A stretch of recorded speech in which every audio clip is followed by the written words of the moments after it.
Hello, everybody. Whoa. There we go. Matt has a new terrifying foodie. Uh, I don't understand the problem.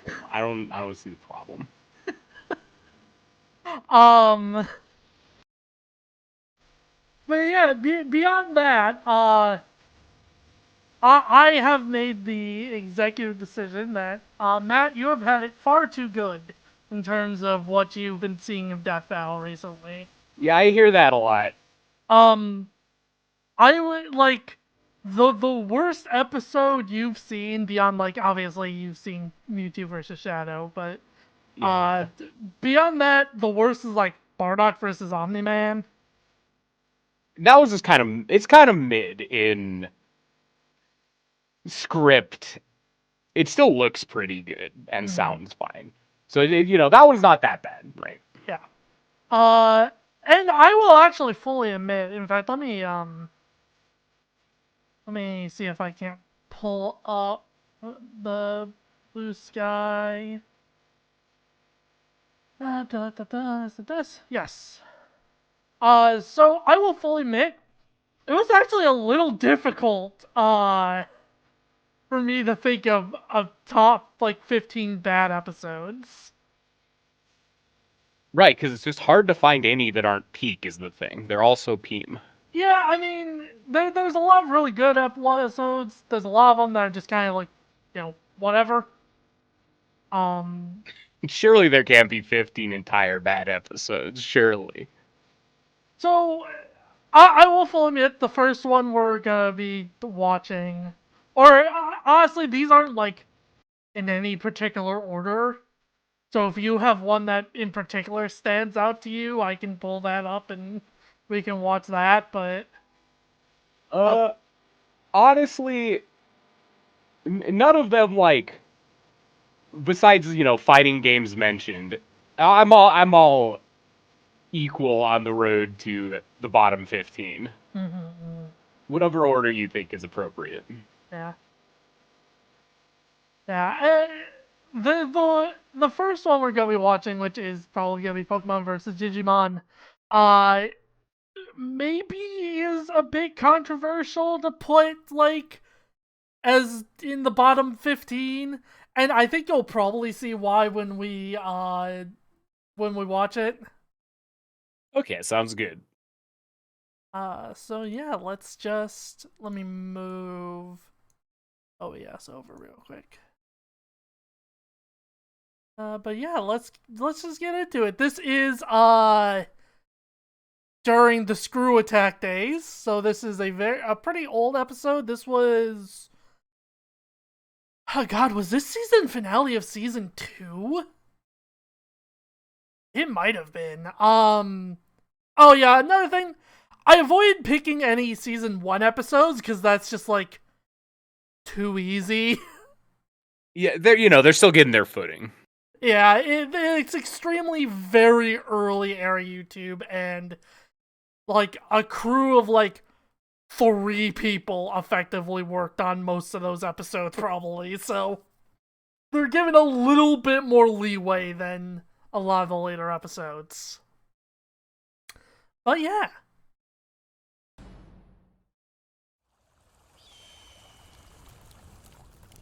There's nothing better than a campfire and a golden, delicious marshmallow.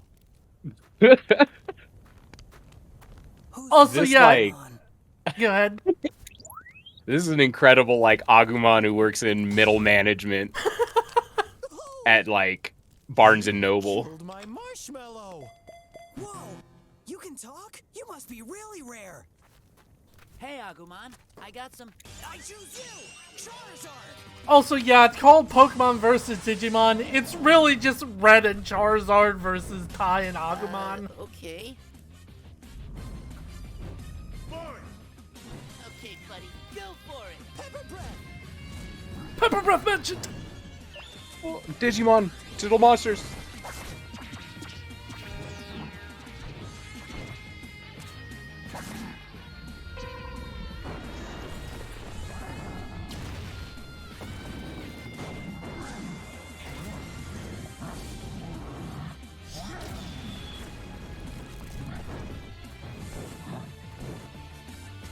Dang.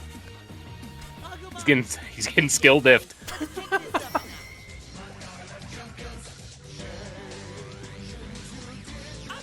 This is just footage from TV show. Like, it is, but it is custom because of the 3D model. It's like, Oh, so they just recreated it? That's Yeah. actually pretty impressive to an extent. yeah. Punch.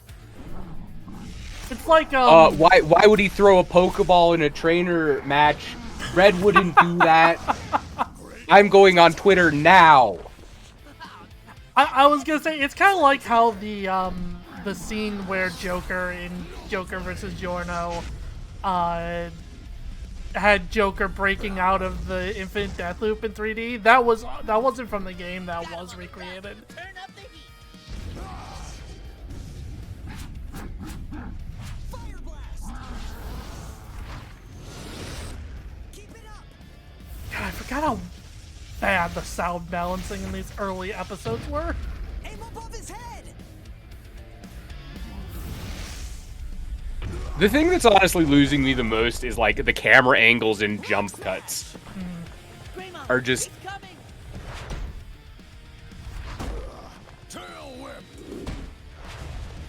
Get up, Charizard. so much is happening so fast. For sure, yeah. No. Huh, I guess that's that. It's not over yet. I believe in Charizard. Also, obviously, Hotshot say, I was about to answer, but, well. This was like Whoa, he digivolved. very shortly This after. is Mega Evolution. Let's go. Very shortly after. Actually, this was after, Sword and Shield, I think. 'Cause I think they bring up Gigantamax in the post-analysis.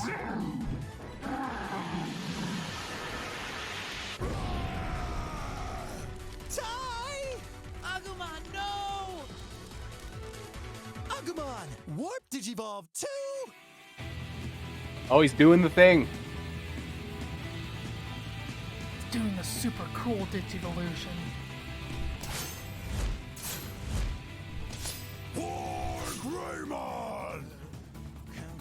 What?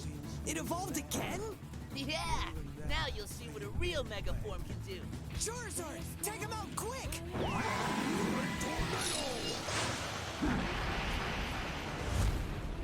Fire blast! Blue. Dragon Claw! This is my blue attack.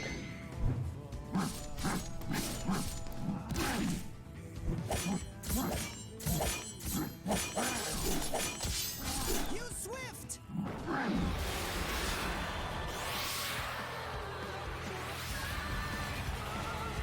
That's it! Set him up! Perfect! Charizard, Blast Burn!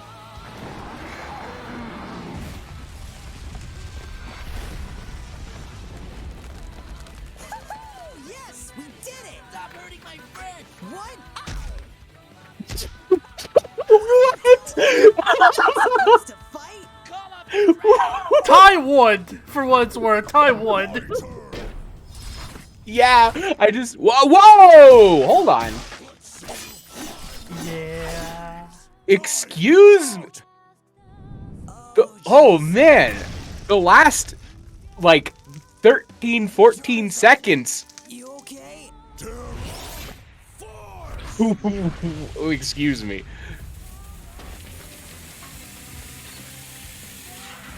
Holy the vaporized a teen. That was rough. Oh, I see why this was a bit controversial. So yeah, it's like, You know, honestly, for the first like 98 or so percent of the video, I don't really understand like what was so bad about it. Like, sure, you know, it's old. It's like first couple seasons old jank, but you know, it's fine. yeah, that's kind of the thing. Like, Oh. for the most part, this episode's like fine, and then the ending is so wildly fucked up. Like the moment Ty runs over and punches Red, like it all just it all just goes crazy. Like it falls apart for the next 20 seconds. That's incredible. I can't believe this got put on the channel. I can't believe Screw Attack posted this video of like child getting incinerated. Yeah, so like the result isn't really controversial about this episode. Yeah, Digimon clear. They're like unbelievable. Yeah. In the lore. Like Pokemon, haha, funny Pokedex stuff. Digimon are like, yeah, I created and recreated the universe, and it's like shittier than this guy's Fire Blast. Like that's kind of the scaling of Digimon, so it makes Basically, sense. yeah. But like, I just didn't, I didn't expect the child to like break the other child's legs. That was not on the bingo. Also, obviously, we're only gonna be watching the fights. In the analysis, they do a lot of the old fucking edgy jokes about, like, Pokemon being slaves and bullshit. Right. Yeah, it's a different time. Yeah, it's a very of its time episode, but God, Jesus Christ. There's a reason why they've both, like, kind of scaled down. Not so much scaled down, like, the graphicness, but, more put it where it's appropriate. Yeah, it just feels especially out of place when the rest of the episode kind of, like, fit the vibe of Pokemon and Digimon's, like, kind of cartoon violence. And then, like, it's just, no, wait, it's time for blood. Yeah. Like, the best example is one of a very recent episode, that being, Bowser vs. Eggman, where you can almost get away with even headcanoning that, like, Eggman didn't die, he just got sent to the moon. Yeah, it's an episode that, like, could have had far more graphic violence and gotten away with it. Was a little more was a lot more reserved in it. restrained, yeah. And in general, yeah, they've gotten a lot better about, like, especially, like, kids media, when or teenager media, that kind of thing, when it gets on the show, not having, like, a lot of blood and shit. Anyway, I think that's a great start. I think that is an excellent opener for the bottom 15, personally. This one is so fucking funny, and you'll see why very quickly. Awesome. How much do you know about Beast and Goliath from Gargoyles in particular, Matt? A lot and enough. Okay, so yeah, you're aware. There's only one matchup in the entire graphic you posted that has a character that I am not familiar with to some degree, and I'll let you know when that comes up. But other than that, like, I more or less am aware of every character on your graphic, for better or for worse. Okay, yes, you know that the whole thing about Beast and Goliath is they have these monstrous forms, but they're actually really intellectual people and soft-spoken. Yeah, Gargoyles is actually, like, kind of peak, unironically. Okay, great.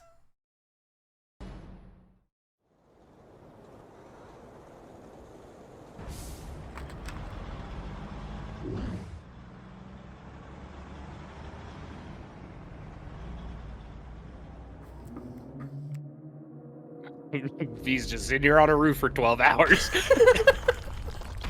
He's chilling. Oh, I love this roof. What the?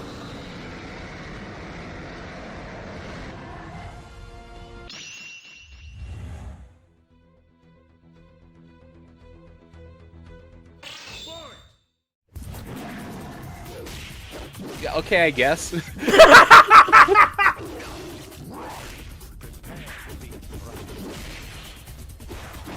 fights did kind of just happen in the early seasons, especially. Yeah, it's fine.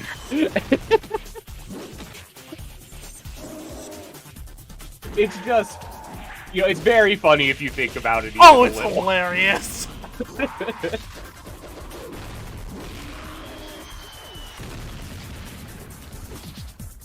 R. Check it out. I'm car. I wonder if that's one of the cars you break in one of the various Street Fighter games. Probably. I don't recognize it, but it looks like one.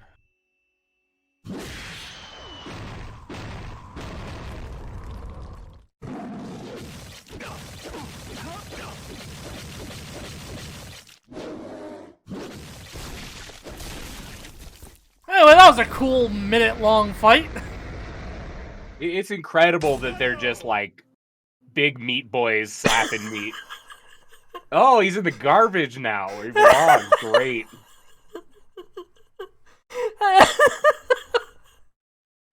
I'm sure this is peak if you like have no standards at all. If you're like really dumb, this kicks ass. So yeah, I get what you mean though. It's just like if you do know like anything about either of these characters, even a little, it's like it's like top of the mountain.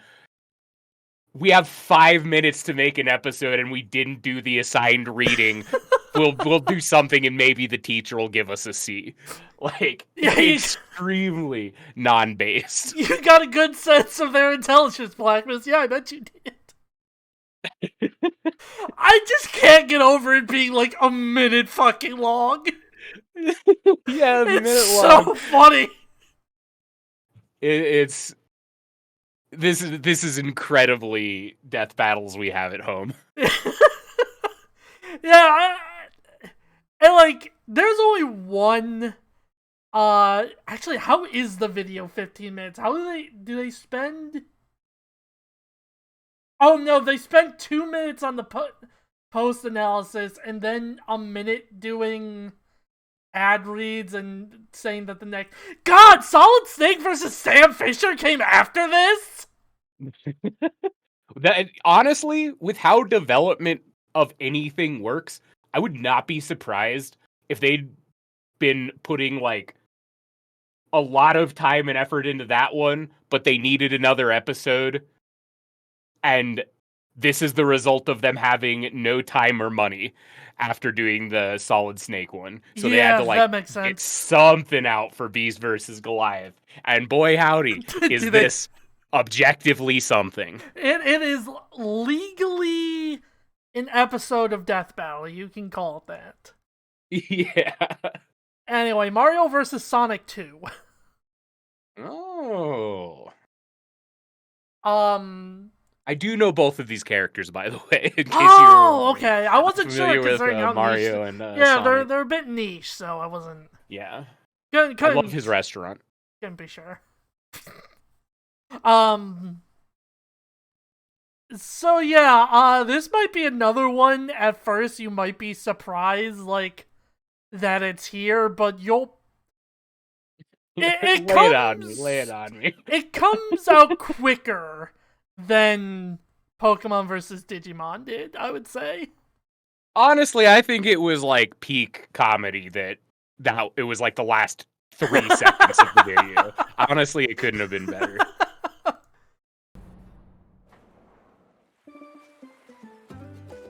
Oh, this is nice looking though. This actually looks really nice so far. Like, I already know the lead, like I know the bit, but Yeah. Hello, that's a mine. it is pretty impressive animation. Yeah, it's good animation. Yeah, I got that screw attack money. You asked for it, Tubby. That's still a very good gag, to be honest. It's a super good bit. Oh, pocket sand. You're too slow.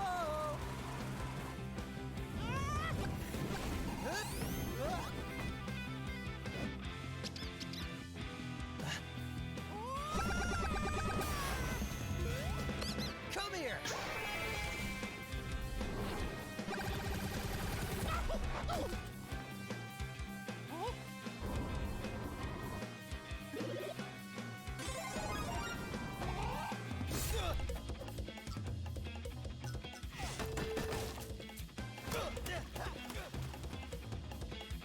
What's the problem? What could possibly go wrong? Oh, give me a break.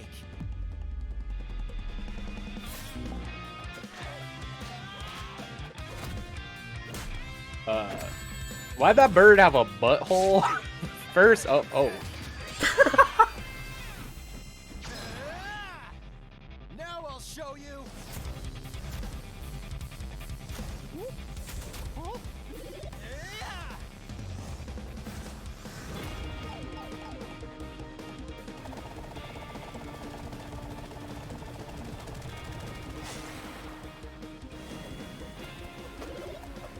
Let's go.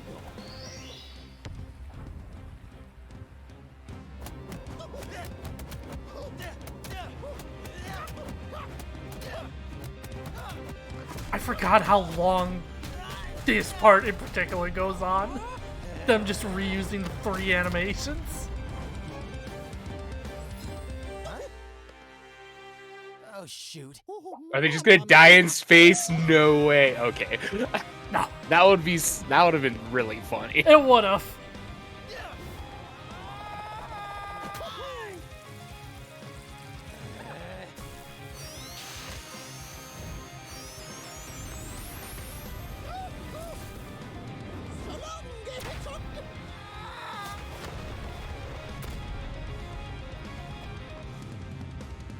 Listen, you can't just say that if you're not Mario 64. I'm the winner. Whoa. Hold on. Yeah, something wrong? Wait a second. What, you didn't like severed hedgehog leg?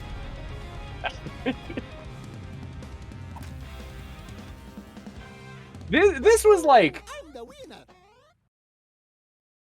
It was 2 minutes of Sonic getting his ass beat. yeah, it was very one-sided. It wasn't as bad as I think it could have been, but there were a For few sure. moments that are like, Just, also the imagery of like the angry Mario eyes mushroom cloud. Like there's something I feel like there's a bad aura to this still image. Like there's something about it that like there's something on this pizza that I don't like. But yeah, it's sort of the thing where like, obviously the episode is gonna be controversial, kind of no matter who the winner, but it being like so weirdly spiteful towards Sonic in the animation. Yeah, like it was genuinely divorced from caring who wins between Mario and Sonic. This one's actually pretty alright. Yeah. Like I've played a lot of Marios and I've played a lot of Sonics, but of franchises I care about in terms of like I care about these characters and their lore, they're both surprisingly low. Like I think Sonic lore is very fun and I like talking about it, but I'm just like not emotionally invested in like who beats up who between Sonic and Mario. Sure. But if I was, let's like theater of the mind pretend I was, and I liked Sonic, I would be pretty upset. I mean, I would be like a little annoyed that like he ate a wisp and then after that got his ass beat for 1 minute and 45 seconds straight. he got kicked in the nuts because sure, I guess. But I was gonna say, even like, even if you don't like give a shit about either of these characters, like part of what goes into a good death battle, I feel, is respecting both characters and having both characters really shine. And I think, obviously, Bowser vs. Eggman, we keep coming back to that, but it's all very recent and also incredible. Bowser vs. Eggman did a very good job of that, I feel. And, like, this didn't. Yeah, I think the biggest problem with this one is, like, out of its 2-minute runtime, about 2/3 of it, both characters are completely invincible doing nothing. Yeah. Like, that's like the most egregious pacing problem of this, is that, like, during most of the episode, there are no stakes for either character until, like, the very end. The worst part of this episode, for sure, though, is that 1 3-second shot of a bird from behind that just for no reason the artist rendered a semi-realistic butthole on the bird. Like, the bird wasn't part of the fight. They just decided to do that. They made the active choice to put that in. That's the part I actually think I like the least about this death battle. That was, like, really weird. Yeah. Also, I will double down on there is something, like, vaguely unpleasant about, like, the mushroom cloud joke with Mario, like, happily posing with a severed foot in front of it. Yeah. Yeah. It feels bad to look at this JPEG. Take me to the next one. Get me off this death battle. Get me out of here. Gray versus Esteth. Okay, I lied. They're like, I feel like I'm from it. I felt like there was only one. I don't remember anything about Esteth. I, like, kind of remember Fairy Tale to the extent of it was a popular show when I was younger, and I watched some and or read some chapters and or episodes of it. Gray's like the ice guy or something, right? Yeah. He's like the protagonist rival. There's like, 500 of him across 500 different shows. Who's Esteth again? What were they up to? Ice fascist. Okay, sure. So they're ice boys. Well, Esteth is a woman, but yes. Okay, they're I can't think of, like, a gender neutral term with the same snap, but I get the picture. They're ice animes who do the ice. They sure do ice, and that is literally the only connection between these two characters. Ice folk, yeah, they're the ice folk. Let's see them. They sure Let's do see. ice.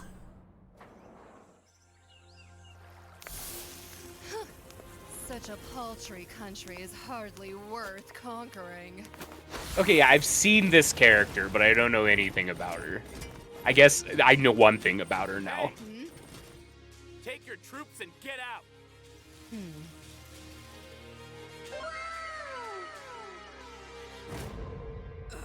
Oh yeah, Gray does that. Yeah.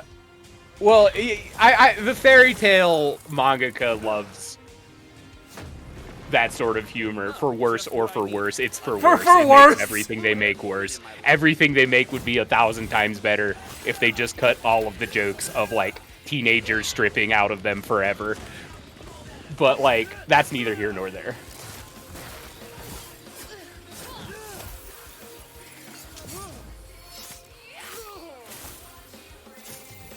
You have no right to feel my boot against your face. Now. Die for me! Now, my Photoshop filter. Go.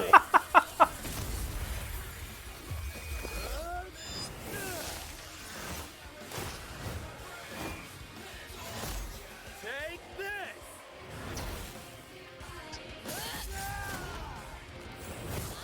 this. This really does look like an early 2000s Flash cartoon. This is season 7 for the record. This is season 7? There is. That's kind of incredible. Ice storm!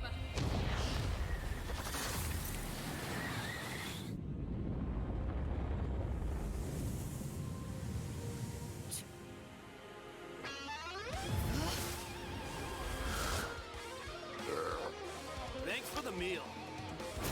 Ice fake impact. Haha, funny, he burp. Ha, funny. He do burp. Yeah, the voice acting for this episode is very mid.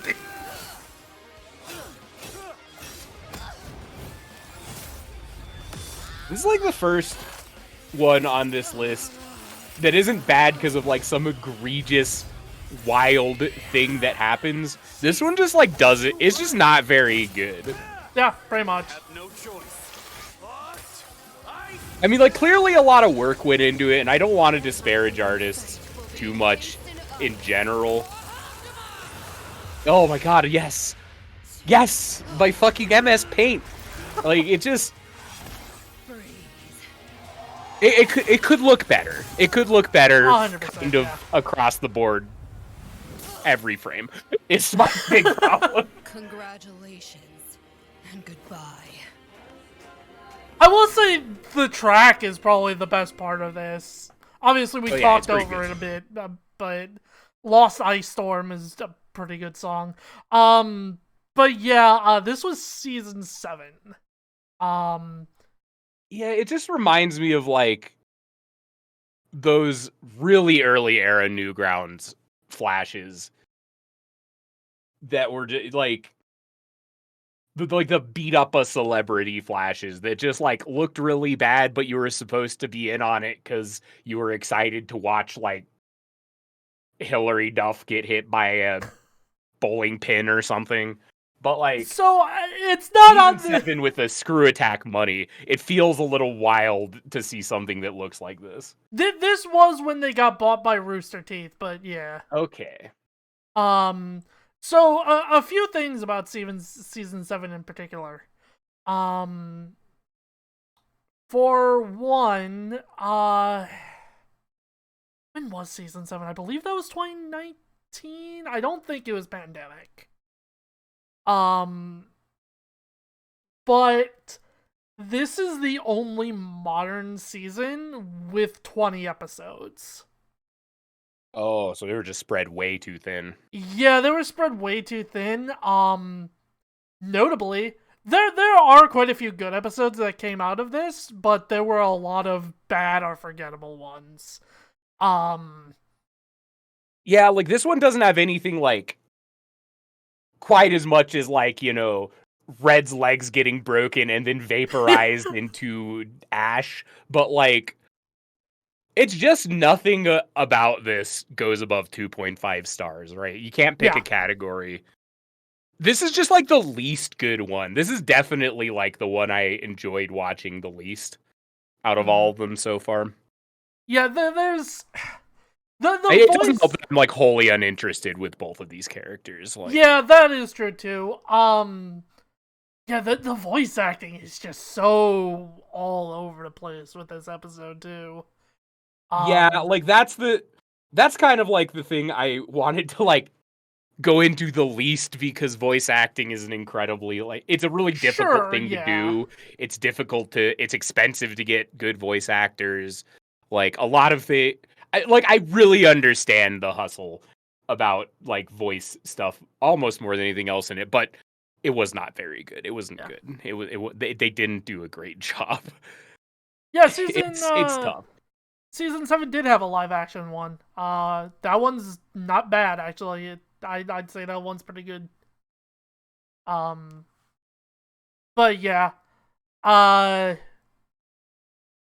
For those who don't know like what episodes are in what seasons and all that, season 7 has 4 of my 4 in here in this list.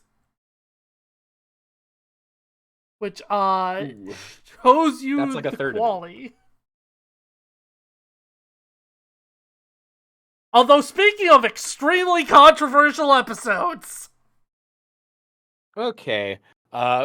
Benjamin Tenjamin versus Green Lane. I've actually heard you talk about this one before. Like, yeah, this is what you know, like spoilers for the folks at home. We do like say words to each other before and after like streams, and in like adjacent stream chatter, this is the one I remember getting brought up as being like particularly controversial. So I'm interested to see yeah, it's exactly just. why. I mean, part of that is also Ben 10 fans, weirdly enough, just never shut the fuck up. But- Yeah, that's one thing I've noted. Like, I'm kind of in an interesting place with power scaling because, like, clearly I engage with it to some degree, but also I think it's very stupid. Oh, 100%, So, like, yeah. I kind of, like, view it as, like, an outside looking in thing, but I look in a lot more than I should for something I don't participate in. And one thing I've noticed is that it's, like, 70% anime, 20% comics, and 10% Ben 10 for some strange reason. Like, the Ben 10 fandom is, like, mostly power scalers, and they want to power scale Benjamin Tenjamin against every character that's ever existed, more than maybe any other character I've ever seen. They love scaling Ben 10. So I'm not surprised to hear that one way or another they were not happy with this one. So I will say, and this is kind of going off a bit of a tangent, just off of the current topic, but it's interesting that you bring up outside looking in, because I used to think that I was pretty into power scaling, but it was Kratos versus Asura in particular that made me kind of realize I am in sort of the same outside looking in boat. Like, there's a difference between understanding power scaling and, like, participating in it. Yeah, and once you, like, see what people are like when they're actively participating in it, it's hard not to be like, all right. Yeah, it's sort of the thing where, like, as a concept, I think the idea of power scaling and who would win is fun. However, the issue comes down to when the first step is, unless you set all the rules and shit beforehand, which is never going to happen in just a regular ass public forum. Unless you set all the rules up beforehand, the first step in these kind of debates is getting people to even fucking agree as to where you scale the characters. Which is, like, ludicrous, all things considered. But, like, you never get there. Even if you do, I think the thing that gets me about power scaling a lot of the time is, like, some things are just not interesting to power scale. Mm-hmm. Like, it genuinely makes the work less interesting to think about it that way. And like, you know, I think I talked about this a bit when we were watching it. I think, like, One Punch Man is the prime example of this. The work is, like, so uninteresting if you power scale it.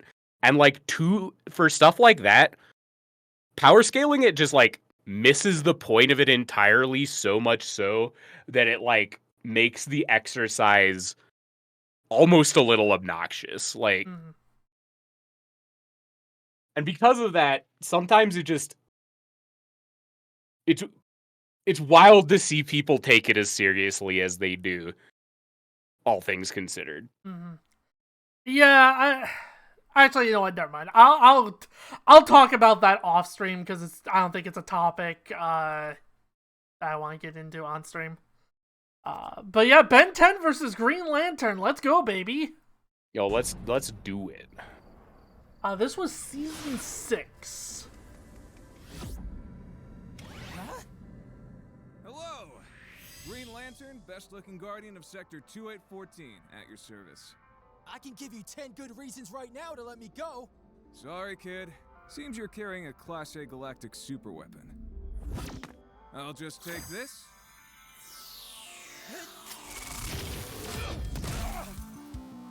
Okay, that's interesting. You're not the first doofus to try to take this. It's hero time! Also, that is true. Hal Jordan being a child is correct. He was. Yeah. Get it? Because he has 4 arms?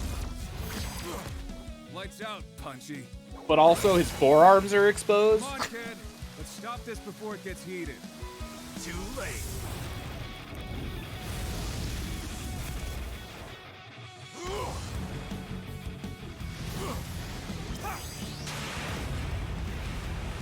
Hey, you ever seen a supernova? Several, actually. I still actually do really like that interaction. It's pretty funny to me. Ha! You're so lame. I bet I could even beat you as gray matter.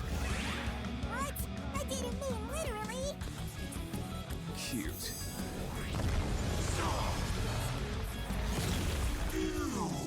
I stepped in loser.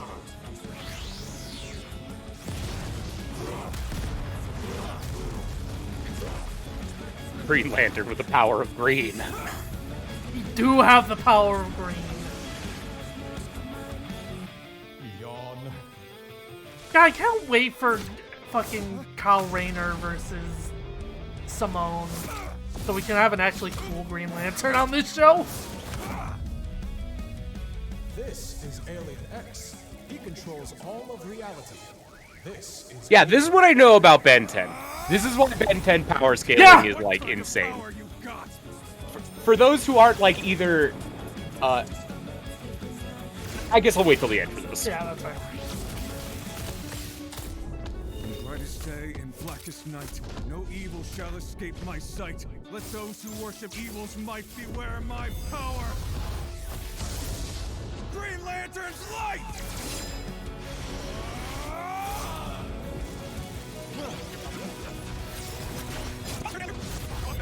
All right, Matt's gonna get to know the Care meme. What kind of power?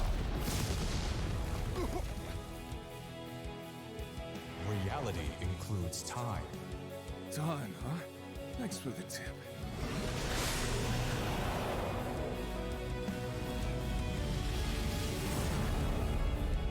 You're not the first doofus to try to take this. It's hero time.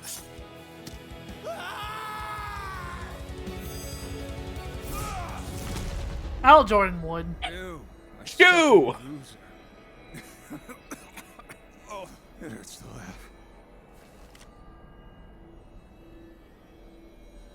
Don't ask.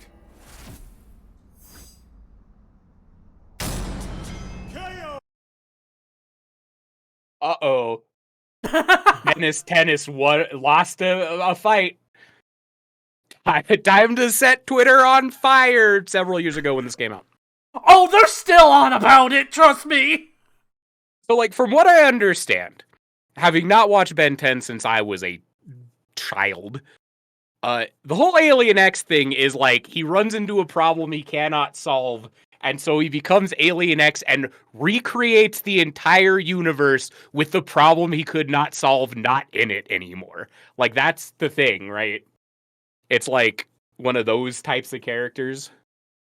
I've never watched Ben 10, so I could not tell you in all honesty.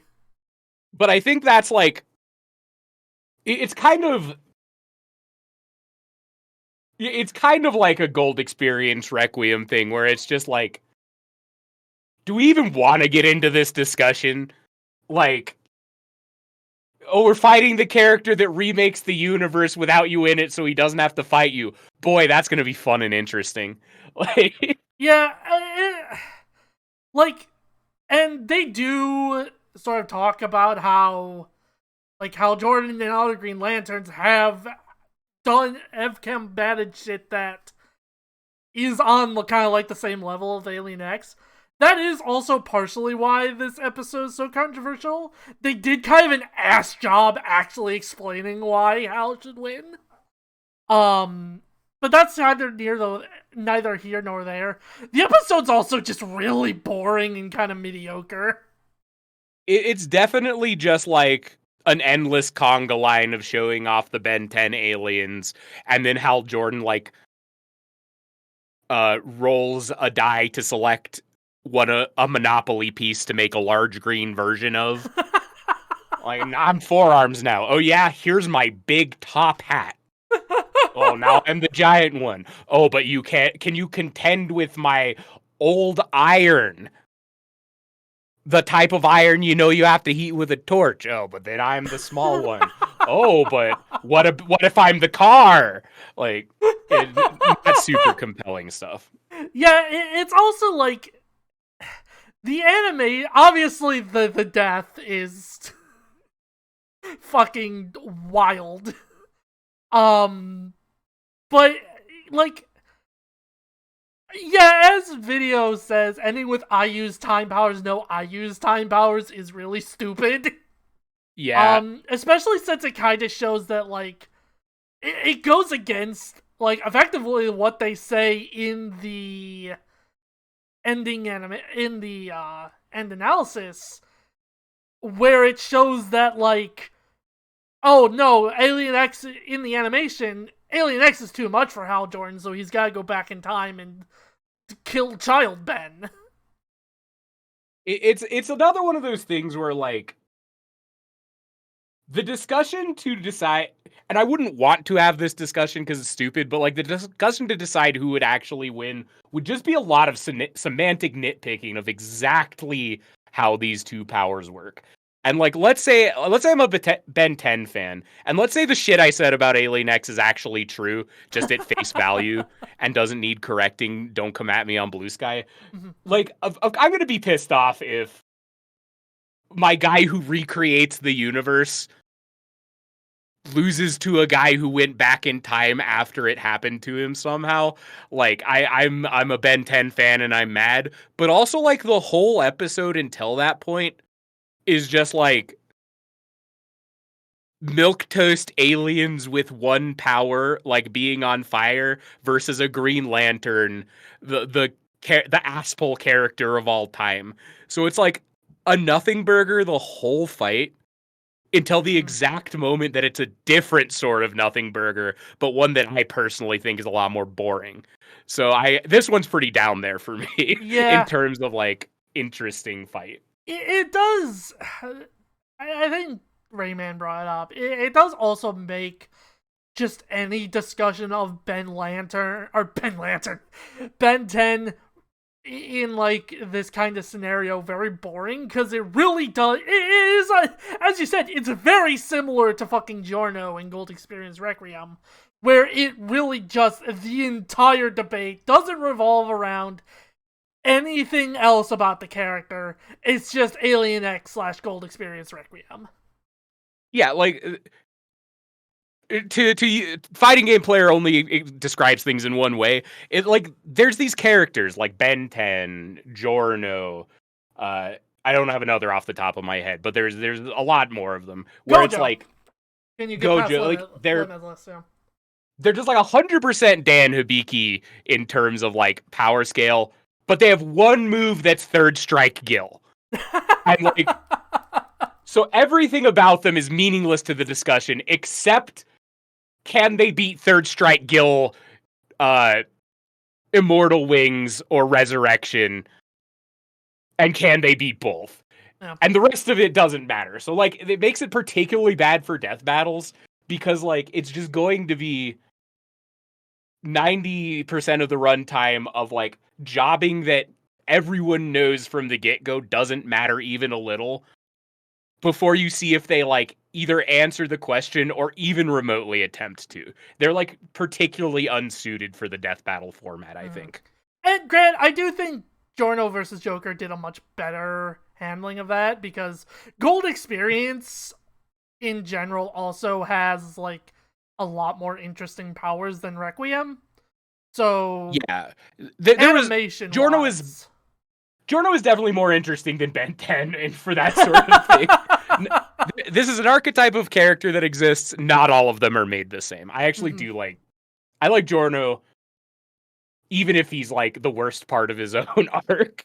I do think Giorno is still pretty interesting sometimes. He's the funny guy who drinks the pee. He did drink the pee. But it was actually not. He put it in a jellyfish. Tricked you. Also, Okay. yeah, that is true too. The JoJo fans were actually pretty for the most part. Like, yeah, Joker versus Giorno wasn't that controversial, all things considered. I think it's because, like, even as, like, someone who maybe disagrees with the ending, every JoJo fan knows Gold Experience is stupid, and if you take it seriously, you're the one that loses. So, like, yeah, who cares? He shoots the funny persona bullet and he kills Giorno. I don't care, whatever. Like, I think that's the general opinion of most JoJo's fans. Yeah, people are also saying that, like, the controversy of Asura versus Kratos is gonna be equal to Ben 10 if Kratos wins, and, like, not really. I don't No think, way. if only because Asura isn't nearly as popular as Ben 10 is. Yeah, like there's a fucking 45-to-1 scale of fandoms going on here. Like the Asura's Wrath fans are pretty dedicated, but all 5 of them, right? Yeah. Like, I definitely think there'll be... Don't kill me, Emily. Emily, do not kill me. Like, I definitely think there's going to be a good amount of blowback. It's probably going to be, like, similar to the blowback they received from Guts versus Dimitri. Which was like, it was there, but it didn't take over the internet. Yeah, a couple people are going to be really upset about it, but not enough to sway algorithms to promote it to your feed. But yeah, Sanji versus Rock Lee is an episode.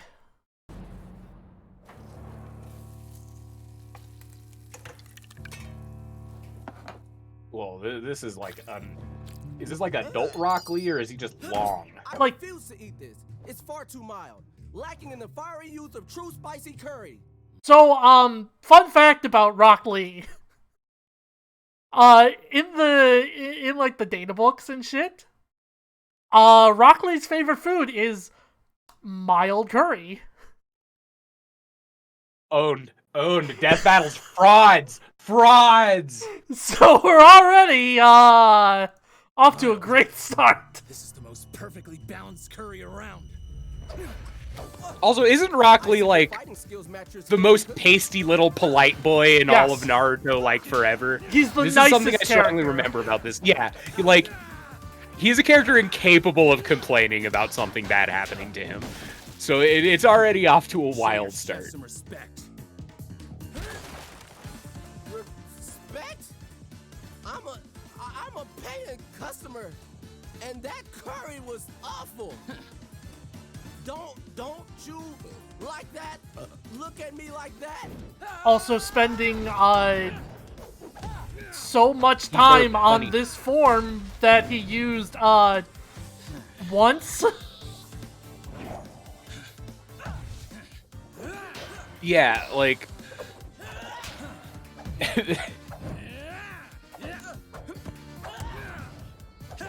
far be it for me, especially for fucking Rock Lee Naruto, to be like, oh, they got my Blorbo wrong, but like, Okay. they definitely got their Blorbo wrong. They But- very much got their Blorbo wrong. Why is everything Rock Lee is a very cool character in Naruto, to be fair. He's like one of the best characters in Naruto because he's just a good boy who does his best. Yeah, definitely, pre-time skip, Rock Lee is one of the best parts, like everything he's involved in. I haven't watched or read anything post-time skip. This is my big Naruto admission.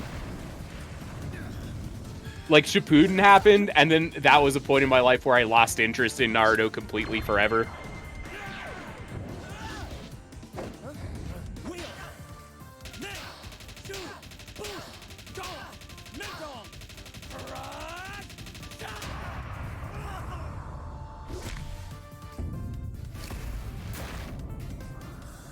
Don't break his rib cage. beast of Konoha. I will never give up. Eighth gate of death. Don't memes me. Don't rib cage. Be real.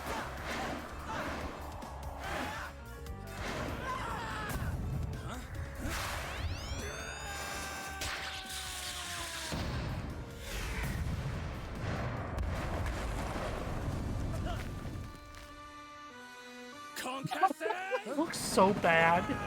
It's hand drawn now. Since you wouldn't finish your food, God, thank God for Moro. up whatever you've already eaten. Anti-matter. He kicked him in half. Looks like mild suited you best. My dish was too spicy for you.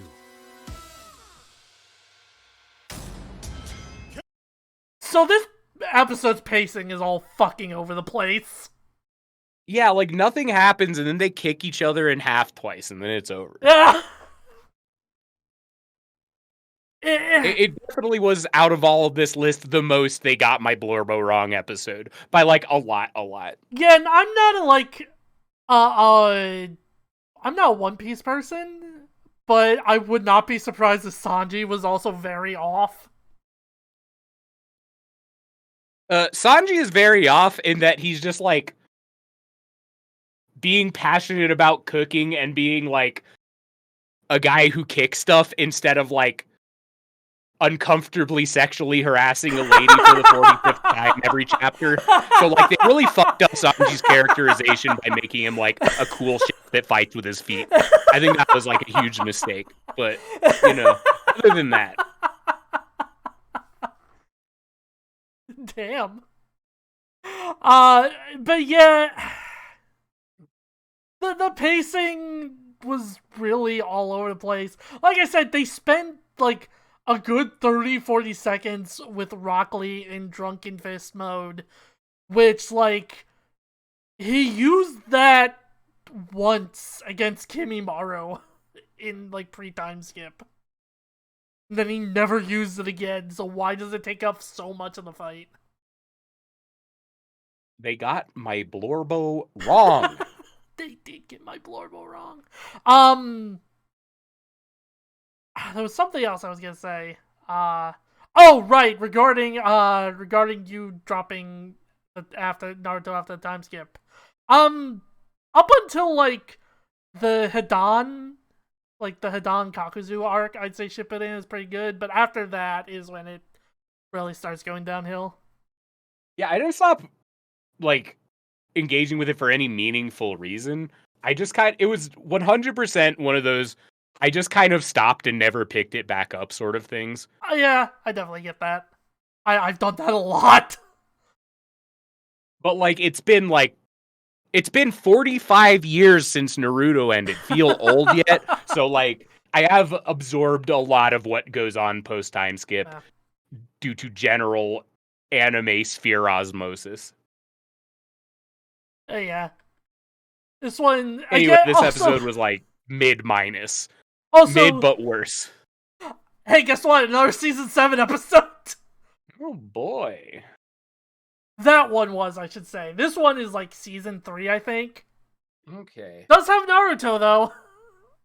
And the blind rock bender from Avatar, The Last Airbender, everyone's favorite character. She throws the rock at the cabbage man, and he goes, "My cabbages!" And everyone stands up and claps. Oh, I have great news for you about both the Avatar episodes we got going on, Matt! Great. Full disclosure, I actually like Avatar a lot. Avatar's good. I've watched through it multiple times. I think it's good. It's like, not something I wouldn't say I'm like in the Avatar fandom. I do think Avatar is a good show that I have enjoyed watching. Mm-hmm. So I will say this, what's kind of extra funny about this episode, because this is getting into the analysis and not the actual fight. They effectively gave Gaara like no stats at all. Like no they didn't even stats allowed. They didn't even say anything about it. Well, Gaara's like one of those characters. Oh, this is post time skip Gaara. Okay. I'm not familiar with his game. I know pre-time skip he's like a guy with a gourd that does everything. You do not belong here. This is sacred ground. Oh yeah, Chris Guerrero, Oh yeah, voice Gaara in this. Make me. He's going to be voicing Asura. I will say, this is one of the more realistic lead-ins to a death battle in terms of characters, I think, out of this list so far. Both of them would just be like this.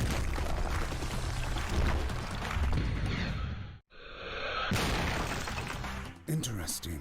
She commands stone as fluently as I control sand.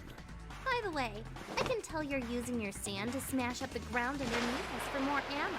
Pretty smart for a sand. Too bad I'm gonna kick your butt before you can use any of it.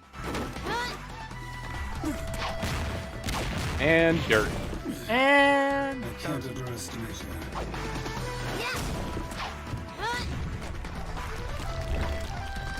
I need time. Oh, it's his iconic ball. Garden is iconic orb. He actually does have an iconic orb. It is his iconic orb, I know. Okay. Sorry, Grumpy. I'm not ready to be a shish kebab just yet.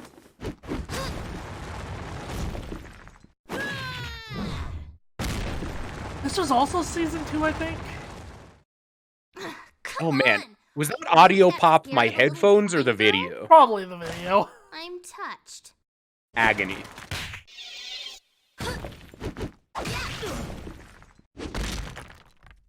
Your eyes. Those are not the eyes of loneliness, like mine. They are blank. Impressive insight, Gloomsville. I'm digging the whole wearing sand thing, though. That's new.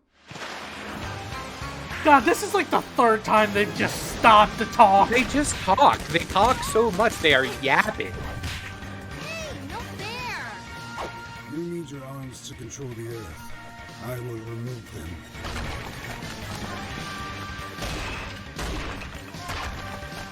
Dream on, creep. It'll take a lot more sand than that to take me down. That's the Or They're talking. They're just talking. just standing and talking.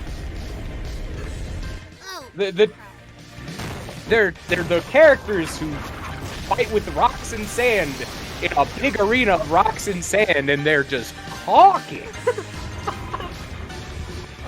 sun coffin. Sun burial. Oh, there's Gar's iconic move, sand coffin. I know it is. I know it is. It is done. It's a stupor in one of the fighting games I played. jeez, I almost felt that. That's impossible. You kidding? Pay attention, Sandy. I'm about to school you.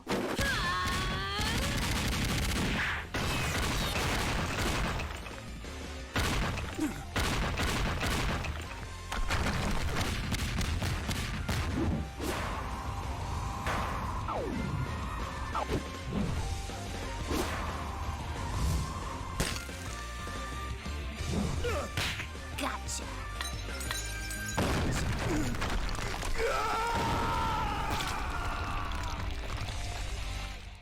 Cut away and then show nothing has happened. That's how it's done. Cool. All right. So we are gonna watch a little bit of the post-analysis for this one because there's something very funny in here. Oh, goddamn son of a shit weasel! Why did another anime character have to lose? Yeah. Oh right, but here's why. Gotta when people thought that Death Battle hated anime. Sand is monstrous, and its speed and power could easily obliterate most foes. But with Toph, it's another story. Really? She's friggin' blind, for God's sakes, and he can fly! Oh ho ho! In the official Right. behind-the-scenes extras of the Avatar Book 2 DVD, we found this. Toph They used that DVD menu for their analysis. That's awesome. This is the most pedantic Death Battle has ever gotten. But in the SpongeBob DVD, if you leave it on, a image of SpongeBob bounces around the corners of your TV, proving that SpongeBob has elastic powers. It's so fucking funny. Oh, that's so peak. That's peak. That's Peem. Incredible. But yeah, as we talked about, they sure did stand around and talk for like half that. Yeah, that was like,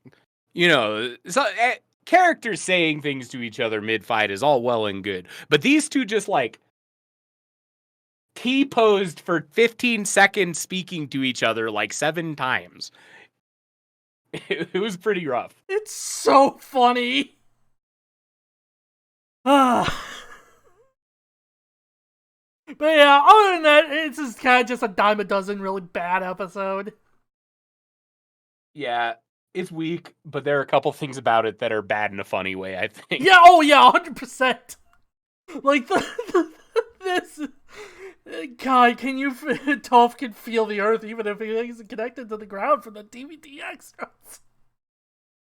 Also, like, just the phrasing of that. Can feel the earth even if it isn't connected to the ground. What do they mean by this? What were they cooking? Okay, this is the most I know these characters. If I've played a fighting game or two in my life. So this is actually the most recent episode of season 8. Oh. So yeah, I mean, it does show that, like, even in the later seasons, episodes could be hit or miss. They get hit, like, they get more and more consistent as the seasons go on, but This is a premise that will produce some dumb things no matter how much you put into it. mm-hmm. But yeah, ever since, like, this, I would say Death Battle has been mostly pretty consistent in its quality. There are some that, like, are pretty mid, but they never get outright bad, I would say. It's a shame that the last truly bad episode was a fighting game one. Yeah. Yeah. Real bummer. All right, let's see what we got. Die 1,000 deaths! Oh, that's the thing he says. I know that guy. He does say that thing. Oh, straight out of Street Fighter 4. From Tekken's, actually. From what? 3D who? Anyway, you like this arena? The sand? Yeah, Akuma's favorite. Sand. Oh, Akuma's iconic dive kick.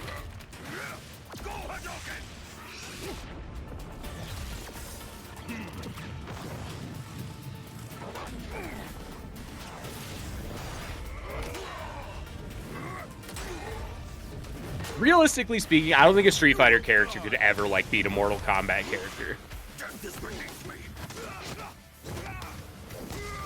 It's just like one of those... The worlds they are in are just too wildly incompatible.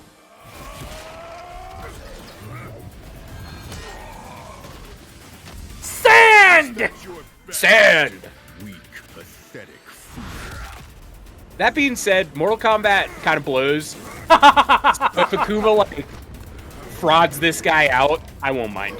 Oh, nice, like, bright white hair on Akuma there. Oh, no.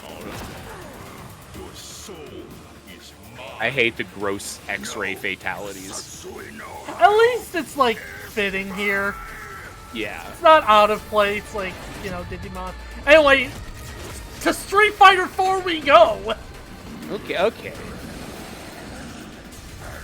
Oh, we're Oni now. Look at that dopey-ass Oni model! Wide Oni, hold on. Wide.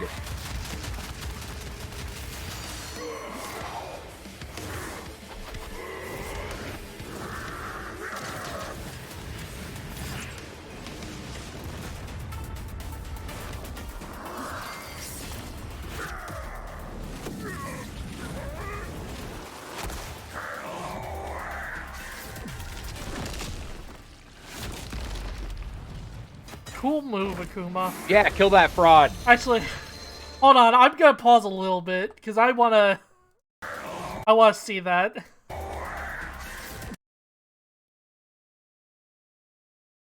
Oh wait, I think he needs to go. Yeah. Bonk. Cool spin move. Great. Whoop! Akuma always does this. People love his fancy spin.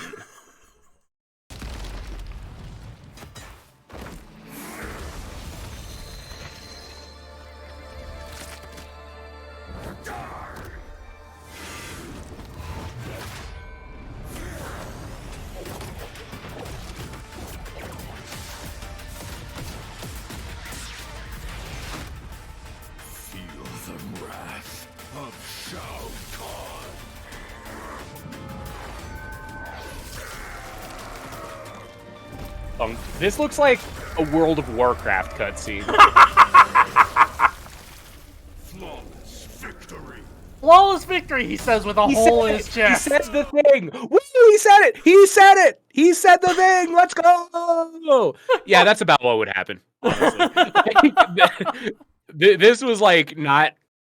That was not good.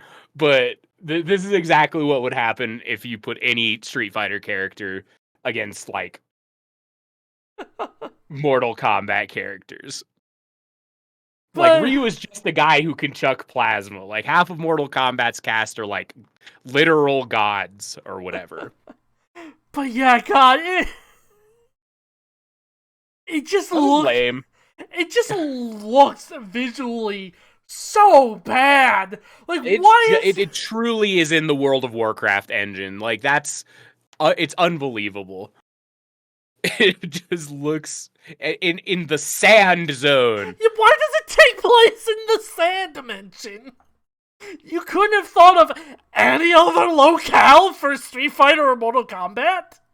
I'm gonna bang my G-mod action figures against each other in the sandbox, and you're all gonna watch it on my Death Battle program. Like, at least put it in, like, a ring of some kind. Like, Jesus. Yeah, not the best. No, it is not. And yeah, it's unfortunate that the last bad one was a fighting game episode. Actually, we did get a good fighting game episode this season, didn't we? Yeah, was that TJ Combo versus Barlog? No, that was like season 5 or 6. That one was good. That was a good one. That one's really good. I think Heihachi versus Geese Howard was this episode or this season. I could be misremembering. I think one thing that stood out to me as fighting game liker about this one is like Akuma has 1,000 moves because he's like in every single game. And it's incredible how much shit they just made up with how much they had to pull from. Yeah. Like, truly staggering how many times, like, there's a thing Akuma actually does that's cool that they could have used, and instead they're like, this is purple fire.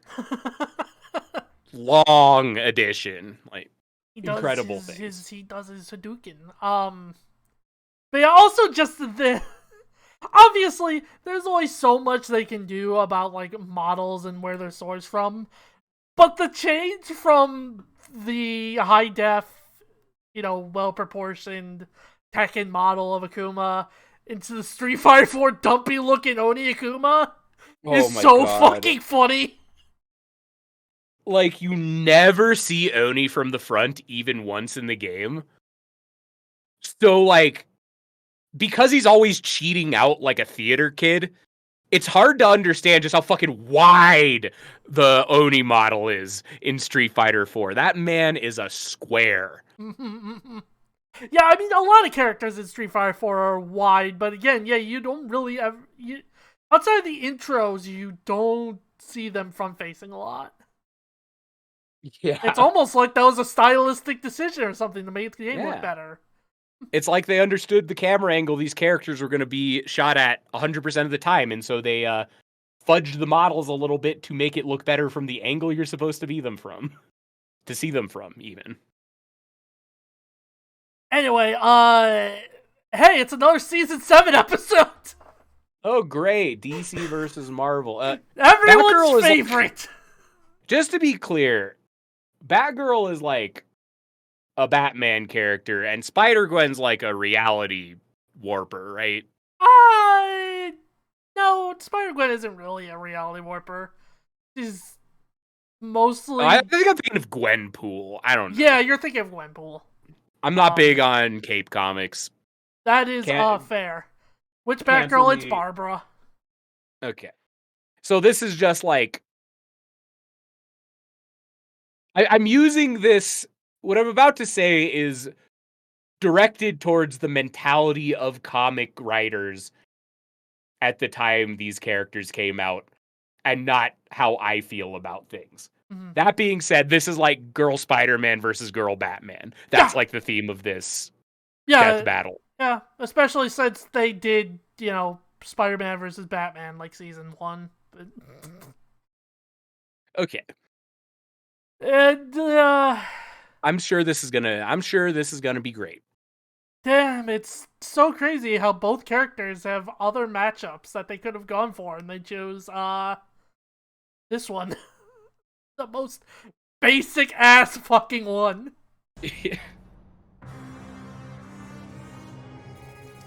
The big penny!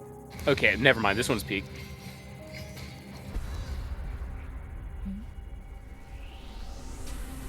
Didn't they eventually do Hulk versus Brawly? It was the episode after this one, or Oh.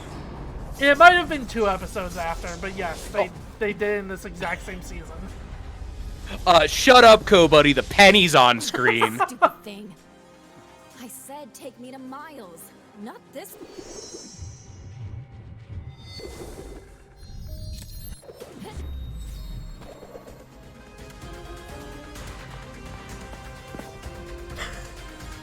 Seems like you're the stupid one for dropping by unannounced.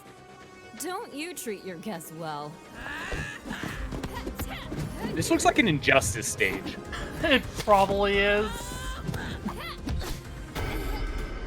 Penny! Penny! Yeah, let's go, Big Penny! Dracula, I'll get out of your hair.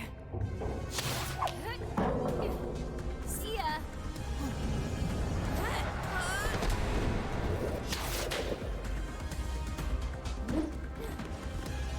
Yeah, now the Big Penny's part is done. I don't care anymore.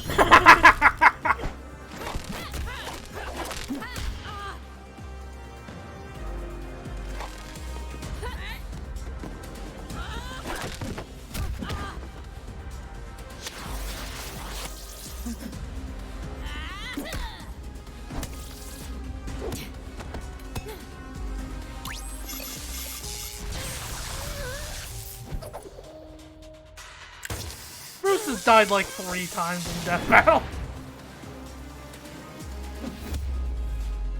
Cool kick. Great. End of the road, loser. That's mean. Why throw them after she disappeared? I'll find you.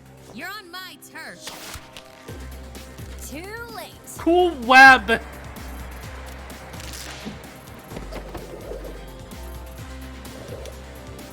Oh, I shouldn't have done that.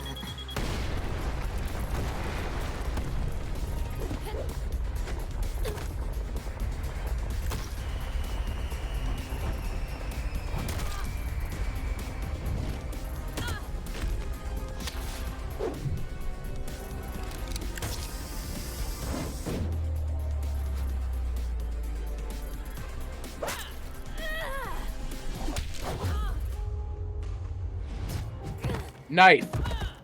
Ow! Ow! Ow! Ow! Hold on.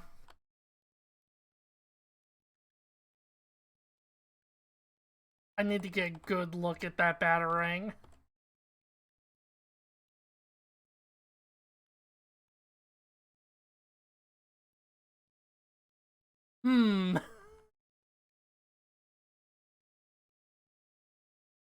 That came out clean. It must have like some Scotch Guard on it or something. Oh wait, she put it back in. Why would she do that? Is she stupid? Very cool. Come on. Come on.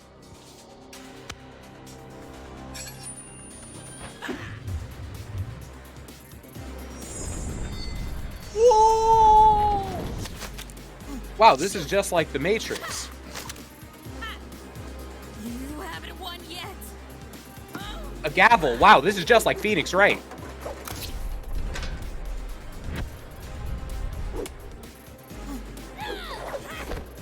Wow, a claw. This is just like Dave and Buster's. Oh! That face is so fucking funny. Now I have. Me when I'm sad. God. This episode is so fucking dire. Yeah, that was kind of whack. Just everything from the writing to the animation being so stiff and all fucking over the place. It's so bad. And like, far be it for me to talk about this, because as admitted, I don't know a whole lot about Marvel and DC past the general nerd cultural programming you get by existing in nerd spaces. But like, I feel like there's no way these characters are acting like themselves. Probably not, no. Like, this is not how comic book heroes act mostly, I think. As a lot of people in chat have said, Barbara is apparently wildly out of character. Which, yeah, I can believe it. She was like not having a good time. She was like really angry. She was so shitty the entire time. She was like really mean, and then she died. The end. And, That's like, the death battle. To a certain extent, I guess you gotta have like a quote unquote designated villain in a sense, but there's better ways to do it, and we've seen better ways to do it. Yeah, this just like felt like they put up a dartboard and threw darts at it to decide which one of them would be the really mean one who gets their ass beat. What's funny is like Batman character versus Spider-Man character is like the most generic matchup possible because it's happened so fucking much. Like, we've had Batman versus Spider-Man, we've had Spider-Man 2077 versus Batman Beyond. Oh, so this is like not the first Spider-Man versus Batman either. Oh, no. Ooh, it gets worse knowing they've done this several times before, and this is like what they have. This is the one that came after several attempts. They did Red Hood versus. Oh no, wait, Winter Soldier is it's more Captain America than Batman. Or Spider-Man. But anyway, my point still stands. Batman versus Spider-Man is like the most generic. Like, DC versus Marvel is already very generic. Spider-Man Batman stuff is the next level. Like, the only good Spider-Man versus Batman style matchup that they haven't done yet is Scarecrow versus Mysterio. And that's because, like, it isn't playing off the usual tropes of this kind of matchup style. Yeah. But yeah, episode's dire. Yeah, not great. Hey look, it's the last of the season 7 episodes! Wow. Oh god, I forgot! There's 3 Avatar episodes in this lineup! This is like Fireboy whomst mean anti-hero versus Fireboy whomst mean anti-hero. Basically. This one is like... This is like a classic of death battle premise, though. Yeah. Yeah, season 7 was 20 episodes long. It sure feels like it. Yeah. Let me tell you.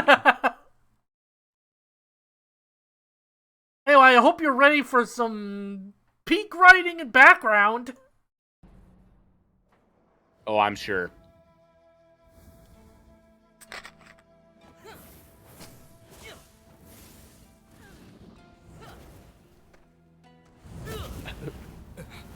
Me when I'm MHA Todoroki and I'm just walking through the woods.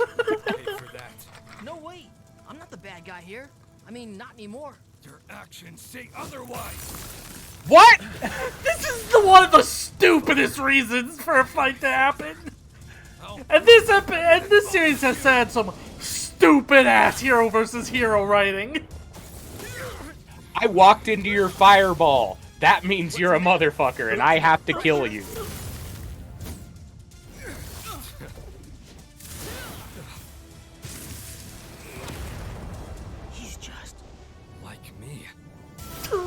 He's just like me, for real, for real.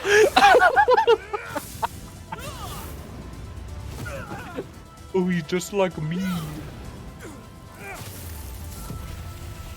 Hey, you know what's an episode that did that kind of line of dialogue really good? Darth Vader versus Obito.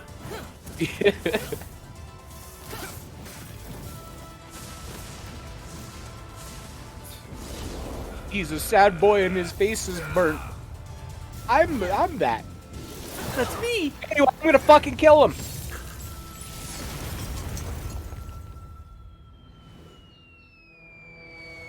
Cabbages mentioned. Say it. Cabbages! I never Let's go. Say the line, Bart. fire. You could obviously block it, but not this. It's over. I made a big ice.jpg.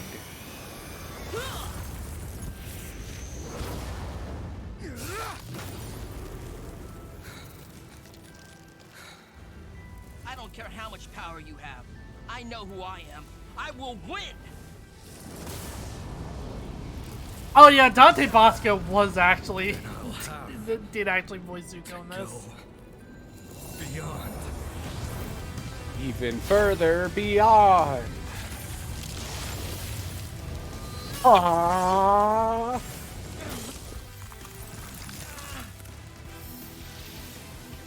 I am the Fire Lord. I will win this for my honor!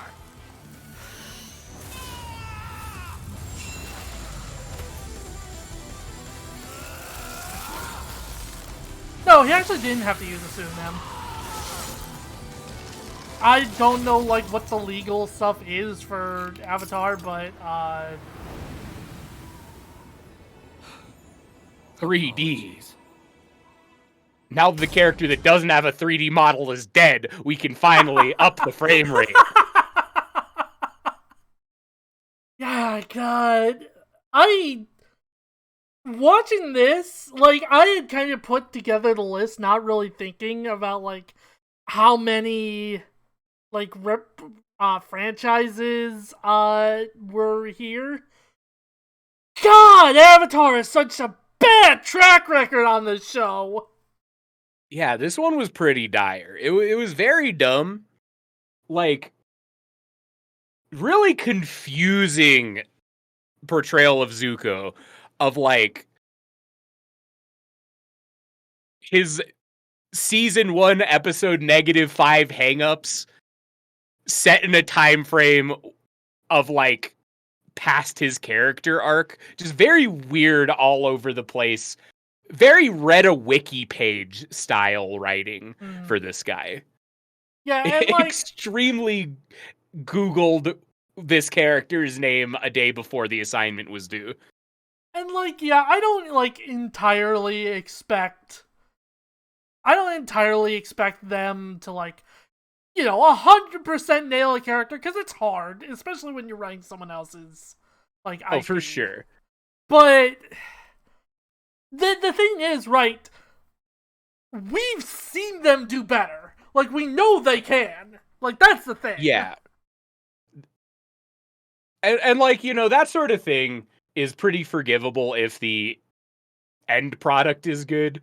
But this one's like just really dumb across the board. Yeah, so it sticks so out more. Yeah, and like he's just like me. For real. For real. To a certain extent, a lot of hero versus hero fights, I expect the writing to be pretty mediocre. Because for a lot of these characters, there's really no universe where they would probably even fight, let alone to the death.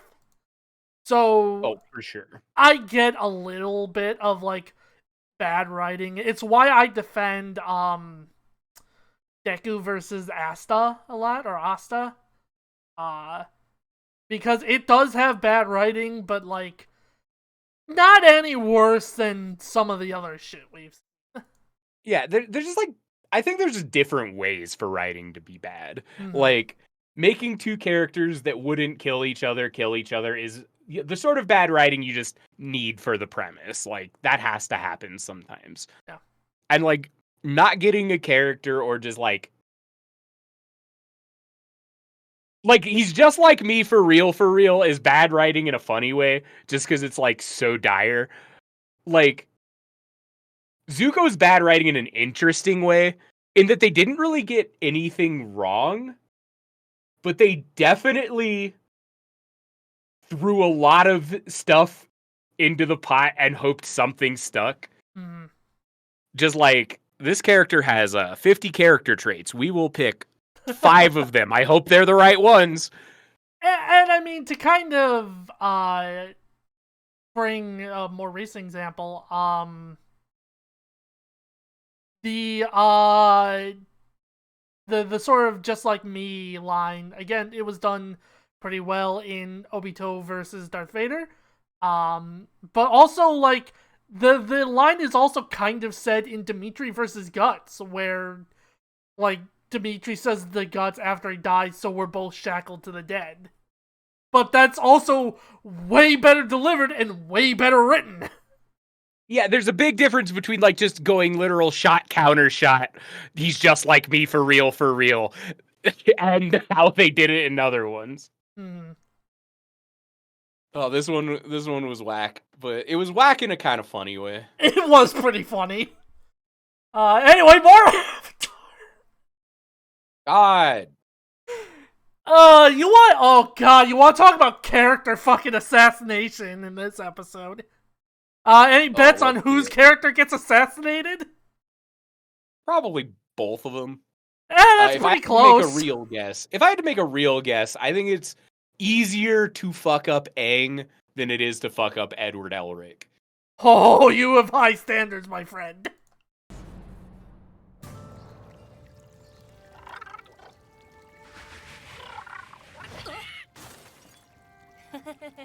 Sorry, Momo. You're just too little.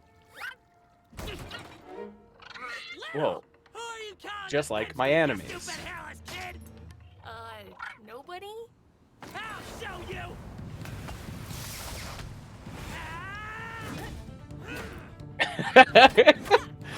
Oh, I see what you mean now. Yeah.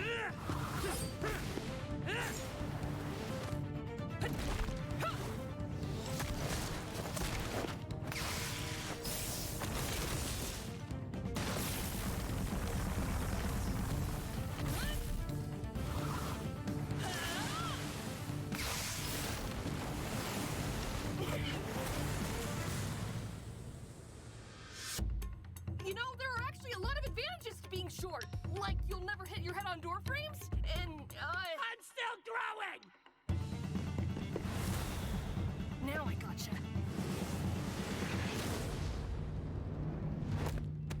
Ah! Oh no! Orb. I'm sorry! A classic misdirection. That's advantage Elric! Ha! Damn it!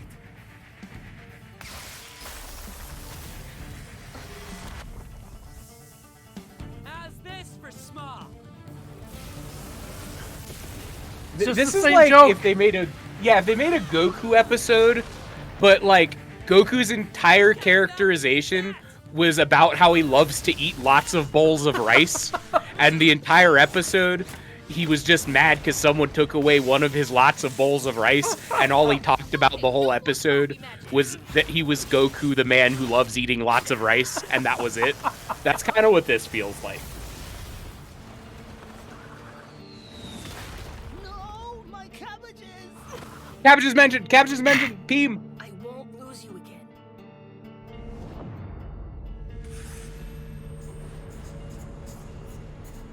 There you are! Oh no, he heard Elric drawing the cool S. Nice try, Shorty!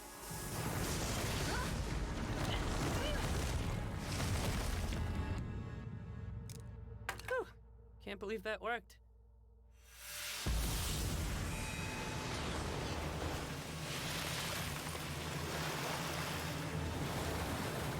This ends now.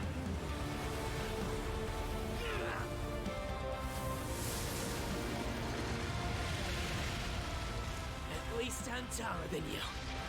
One joke. At least I ate 7 bowls of rice. This one like sucked really bad in a lot of ways. Yeah. Especially dire is like taking the end game Avatar state whose explicit purpose in the story is to find a way not to kill the guy and using it to kill the child kill a guy. who's like really dire stuff. Extremely uncompelling from a writing standpoint. So I said earlier like that the Rock Lee one was the most they got my Blorbos wrong. This is like they got my Blorbos wrong super turbo. Extremely unbased. Yeah, so Aang is actually going to be coming back.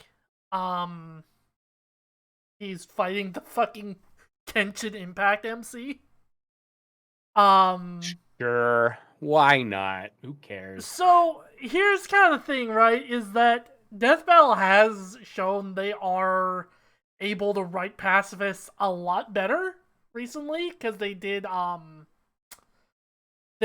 the Doctor from Doctor Who versus Rick Sanchez,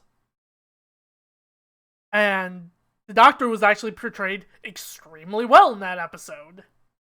So it makes me hopeful for how Aang will be betrayed in that episode. And who knows, maybe we'll actually get a fucking good Avatar episode out of it. Yeah, they've done pretty bad with Avatar. This is another example of like that thing I was talking about earlier, where like sometimes power scaling misses like the point of a work so bad that it like ceases to be interesting. Mm-hmm. Like there's kind of I'm thinking about how I want to put this. So like this is a bit of a tangent. Yeah. But when you're making an argument about anything, when you're trying to convince someone of something, like academically speaking, there's generally considered 3 important branches to that. And that's logos, pathos, and ethos, aka logic, emotion, and credibility. And like logic is the least important part, kind of contrary to common sense of making a compelling argument. Pathos is more important, but more important than both is credibility. It's the gatekeeper, because if someone deems you not credible to listen to, it doesn't matter what you say, they will simply ignore it. And that's like kind of what it feels like when a power scaling thing gets something like this wrong.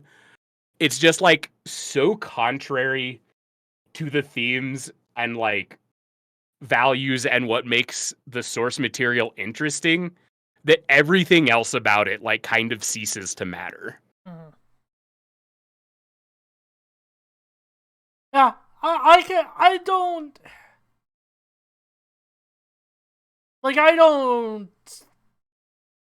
entirely like agree to maybe the exact same extent, but yeah, I do agree. There are certain things where like there are certain franchises and pieces of media where I don't think they need to be on Death Battle or power scaled.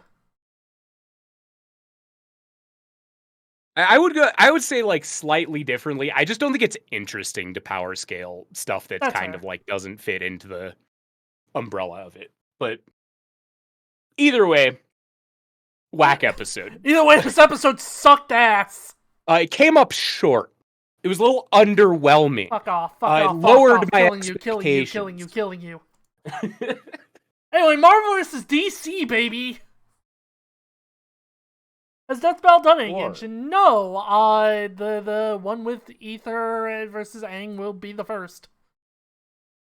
Okay, so I like out of all the comic book characters I know stuff about these two because they're very popular. Mm, yeah. Thor has I can't wait to see them fight in a death battle. So fun. I will say, fun fact about Thor. Thor has been on the show 3 times. And each time, his speed calculation has gone faster. He's hitting the gym between death battles. Like, isn't anything, like, super important? I just find it funny. He's just getting faster in real life is the thing. But yeah, Thor versus Wonder Woman is unfinished. No, you're showing it to me. That can't be right. Ooh. This sure is... There sure are some textures on this 3D model. Yeah, baby! And by some, I mean... some, and maybe not as many as I would tend to expect. Oh! Okay. I see some triangles on this man. No man can enter Themyscira unannounced. Stand down, wayward maiden. Oh, this is definitely Thor _ revision 2 _ not final Oh, dot blender. I don't think you've ever known a woman like me.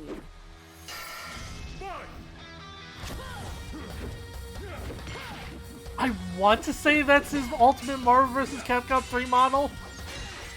I don't think so.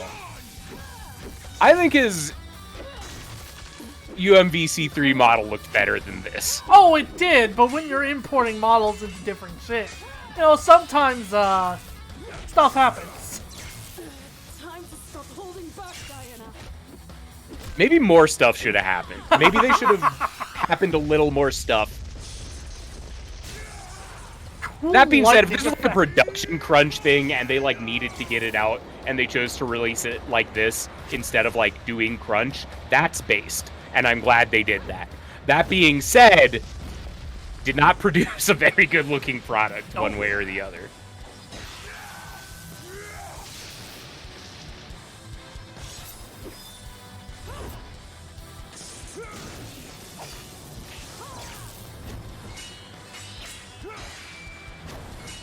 God, those hit sparks!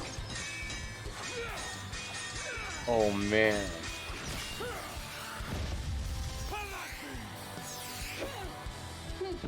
Such reckless abandon.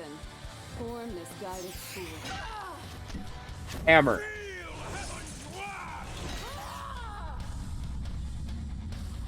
Okay, yeah, this might be the MVC3 model. He's like doing MVC3 things.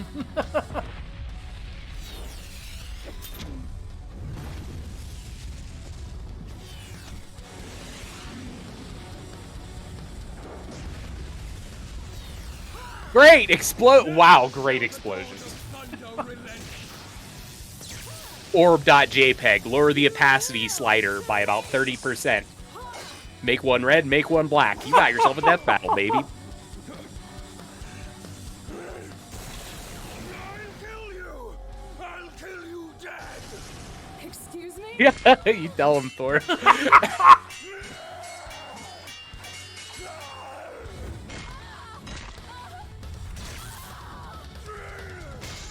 I am Thor, the god of thunder. I cast the spells that make the bad guys fall down.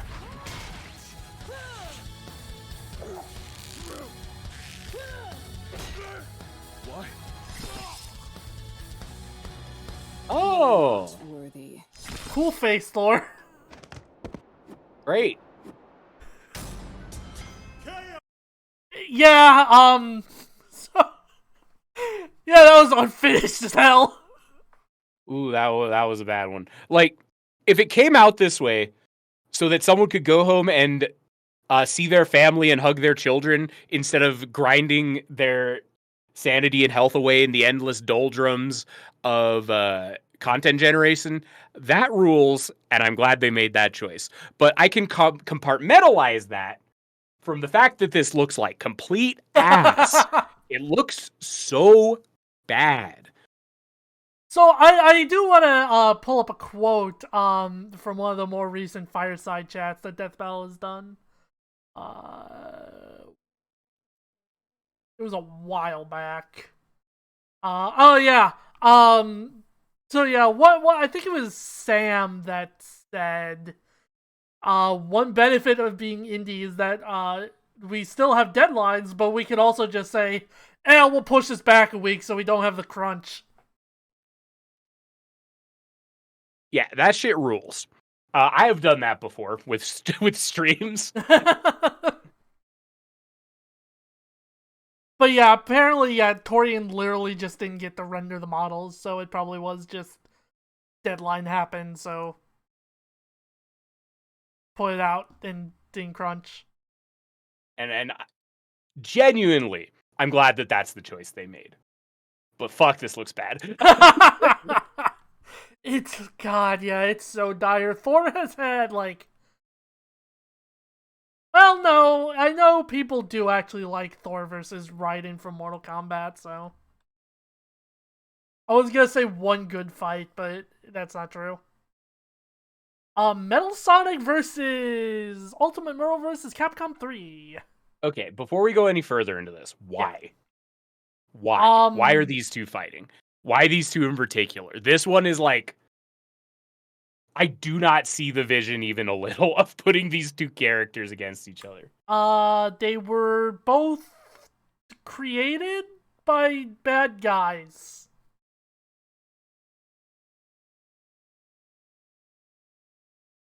Great. Yeah, I don't know, man. I really couldn't tell you. Also, rum art.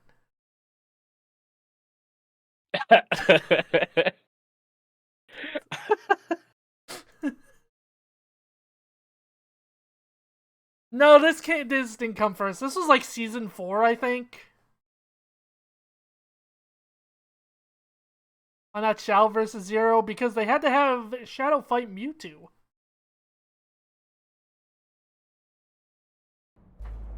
Anyway, how do you feel about sound design, Matt? Let me turn on my audio a little, and we'll see. I'll take Actually, yeah, I'll turn it up too.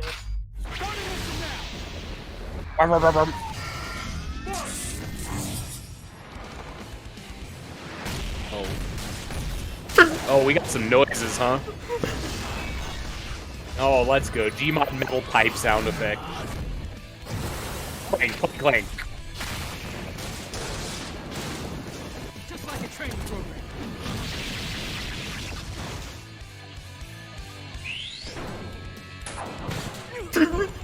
How did this happen?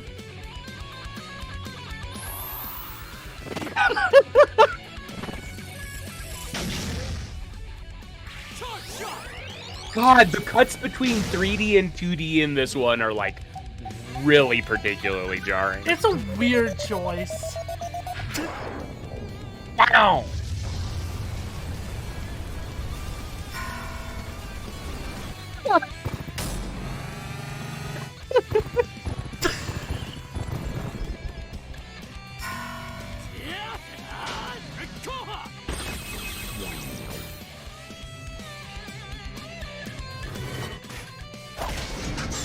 Guess who just bought a Humble Bundle sound effects bundle and has 5,000 new sound effects to play with?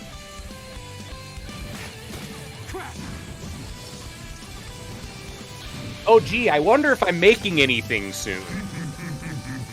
Oh, a death battle? That's perfect.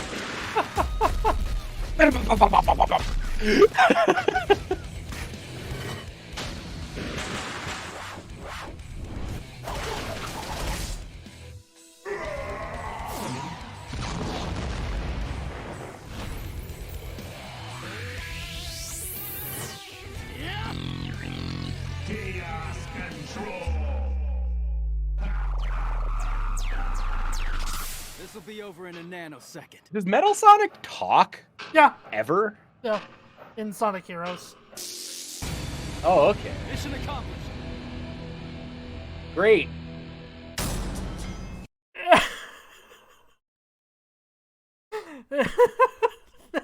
Damn, that was loud. The sound effects are so fucking bad. Why was the sound design like this? Why was it like that? I don't know. Like the voice, the volume between the voices and sound, because it's like, I am Zero. I will. Oh, I better use my ultimate technique. Recover slash. Like, truly dire stuff. Cuttlefish Man. Yeah, in game wise, he gets stuff in like the comic books. like Archie and IDW, I believe. But most of like they the Eggman versus Bowser death battle used a lot of voice lines from Sonic Heroes. Sonic Heroes. But yeah, Sonic Heroes. Let's go to Upside Down Castle. This also is just a matchup where, like, yeah, as you said at the beginning, they were just kind of pairing shit that, like, were vaguely similar. And yeah, this one's incredible stuff. Like, the Venn diagrams are two separate circles with these guys. I guess they're both robots. They are both robots. They both have, like, weird chest orbs, kind of, I guess. This is the chest orbs fight. So if Zero ever comes back, he's probably going up against Meta Knight. This is the one where, like, Scout wins because he can double jump, and, like, going into the physics behind that is, like, crazy, right? No. Oh. Scout gets his ass beat. That's what I got, like, messed with, because that's what I said when I first heard about this episode, and I'm like, there's no way Scout TF2 like loses to the character that can go back in time. And then whoever I was talking to was like, Scout can double jump, that's crazy. And like, I guess they were just fucking with me and I took it at face value. I just assumed that the explanation must be like, in order to double jump, Scout has to put 10 quadrillion atom bombs of force on air molecules. And that's why he kicked Tracer till she turned into dust. The funny thing is, this episode is actually also pretty controversial. Because Tracer did win. Let's see it. Let's see the massacre, my boy. Scout TF2. I'd actually say Scout is pretty in character in this. The writing isn't really the bad part of this. Oh, let me rephrase that. Massacre literal. Oh, fair. They're going to kill the Brooklyn child. Alright, asshole! You're toast! Whoa! Hey there, hot stuff. Hey, shout out to Octopimp, by the by. Because Octopimp actually does voice Scout in this. This is Octo? I knew this is Octo. Familiar. Incredible. Hello. If I told you you had a great bod, would you hold it against me? That's nice. I was just leaving. Oh, sure thing. Come back anytime. Just put that briefcase back before you go. Thanks. Sorry, love. So Anarchy Reign soundtrack.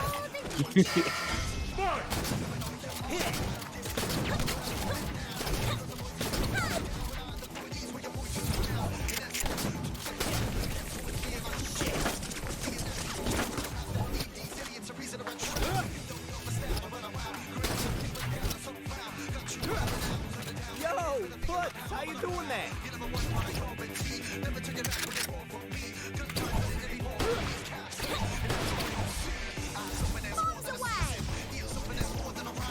Oh, that's just great.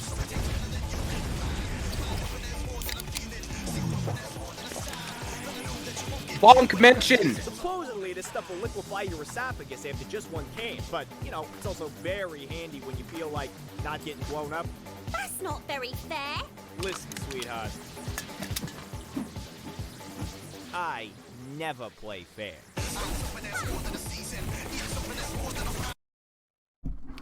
Hey, that's not how fucking Bonk works. Yeah.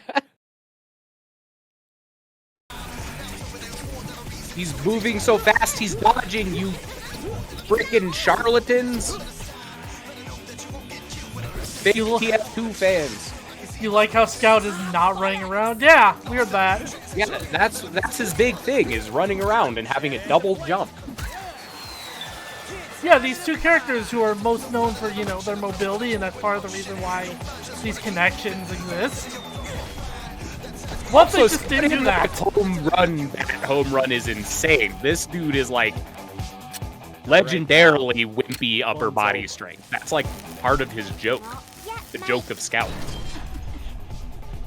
Cavalry's there.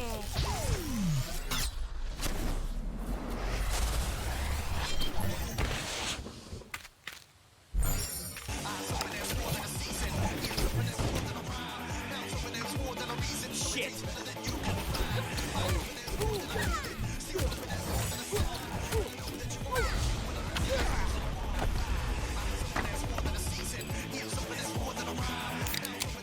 Not this time, Yankee!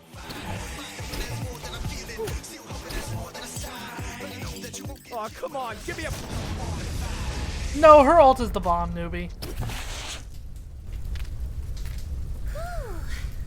It just seems like That was fun. the rewind is the ult, because what Tracers do is run up, put the bomb on you, and then immediately rewind. So they happen at the same time 100% of the time. Yeah, but yeah, this one's just like, it misses full-on gameplay mechanics. Yeah, of like the characters. I Mostly Scout, can't but- believe. Yeah, like Scout didn't double jump even a single time. No, he which didn't. is unbelievable to me. I didn't get. I not only got played, I got turbo played. But And yeah, like Bonk just doesn't work like that. Nothing Scout does that's interesting in the games makes an appearance here.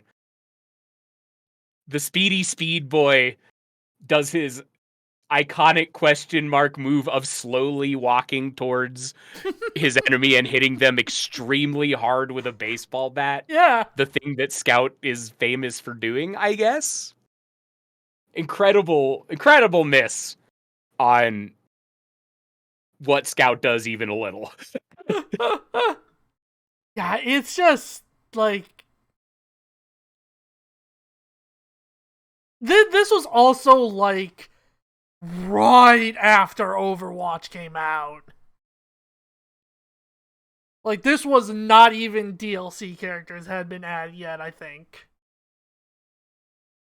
Which also is why people were pretty angry about Scout losing. I mean, I get it. A much worse game had just dethroned a much better game. And then they make a death battle where one character from the new popular game that just kind of killed their game in the water annihilates their Blorbo, who is not represented even a little. Is like just another character wearing their skin. Like, I would be mad too. This one I get. I feel them.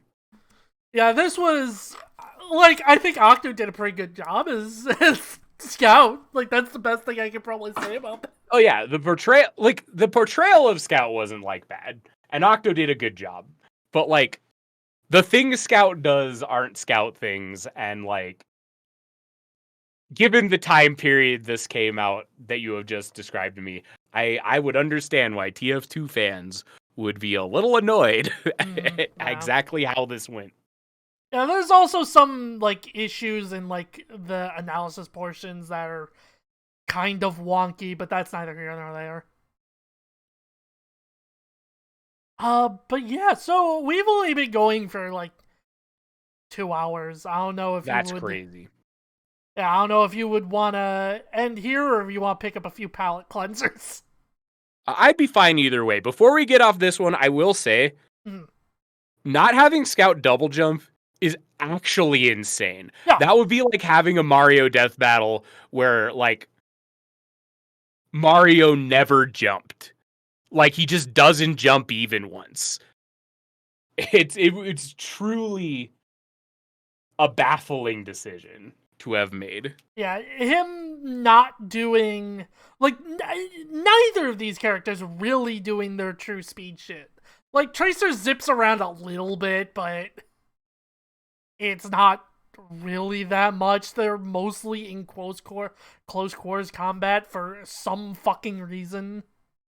Yeah, I think like pound for pound, this is the worst death battle on the list in terms of like the battle itself. Like taking quality of animation aside, like writing of characters aside, it's like truly missing the mark in a way that I don't think any of the other ones did. Kind of strange stuff. Yeah. But yeah, I think I'm good to go for a little bit longer. Chat.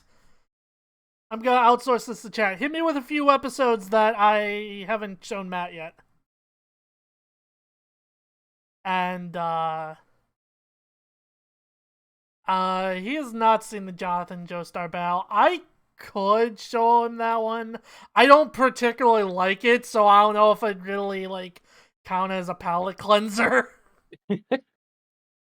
Like, frankly speaking, I could watch anything JoJo's and be like, oh, that's Peem, that's Peep, that's Peep.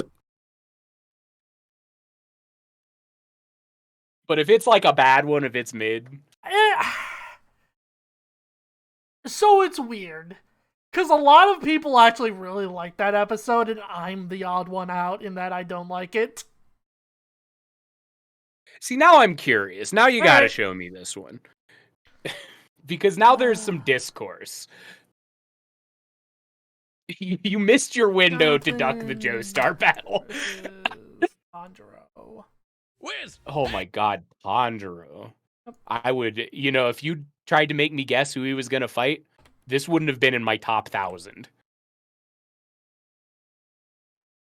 It's got its connections. Yeah,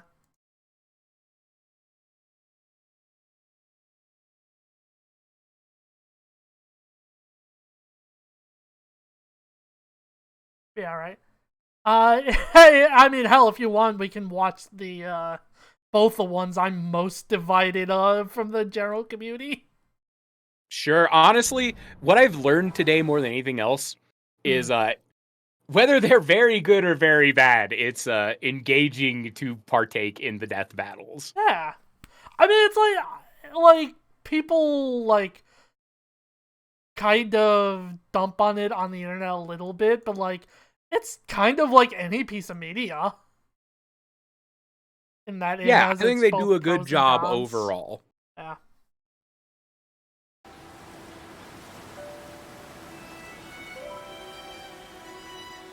Step aside! I've sworn to slay all of Dio's demonic minions. I don't know who you are, but you better leave her alone!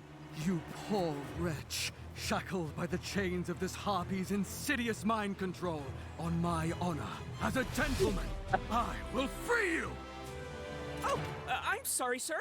Did you bump your head?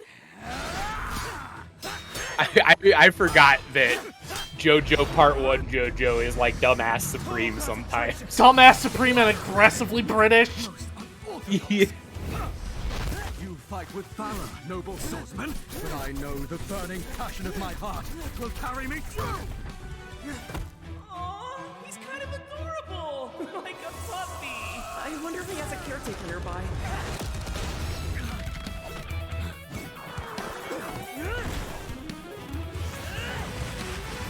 Ableist Sandro, yeah, a little bit.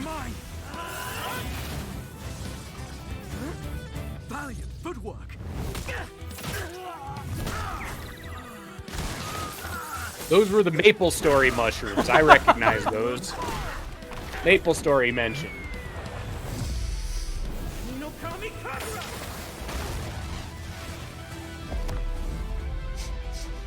Nice try!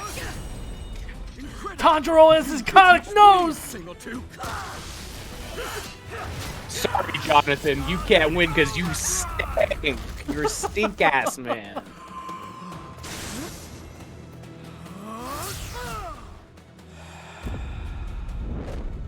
His breathing is carrying some kind of energy. Like me. And that means I know how to stop him. Okay, now I see the connection. Like, focusing on my neck. Hamon and the Demon Slayer stuff is like all about breathing. Okay, I get it now.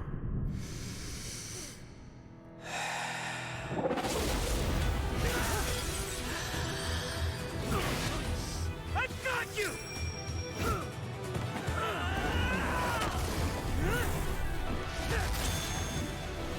Wait! He's going for my lungs!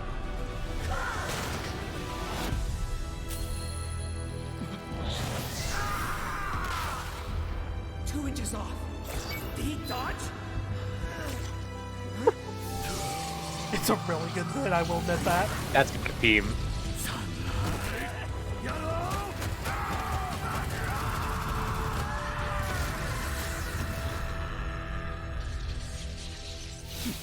She's my sister. On my honor as a gentleman, I will protect her with my life.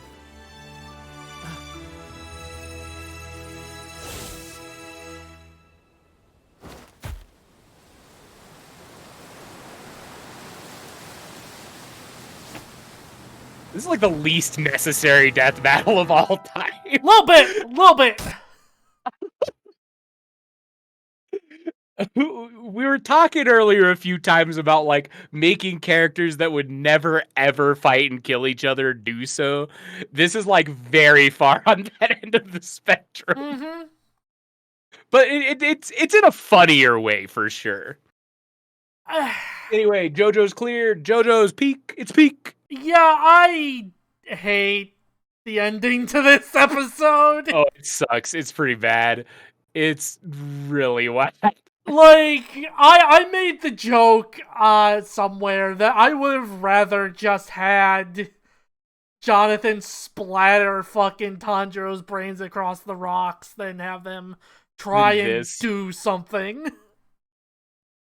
Also, like, not to be JoJo's man, but like, big thing about the Sunlight Yellow Ripple is that it's channeling sunlight into your stuff for the express purpose of putting sunlight directly into vampires because they really hate it when sunlight is inside of them. So, like, really the ending of this was just Jonathan Joestar yelling, "I am powerful now," and just beating a child to death. Also, yeah, they definitely did it better later. I mean, hell, they did it better in the exact same fucking season with Magneto versus Tetsuo. Yeah. Yeah. Yeah, my opinion on this episode is far different than the general overall community's. I think the writing is super whack, but yeah, it was a fun fight. People like this one? Yes, they do. I don't know why they like the ending, but they do.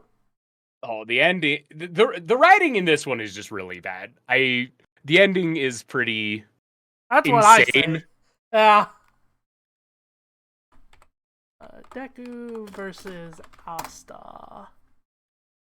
How much do you know about Black Clover, Matt? This episode of Death Battle is sponsored by Mint.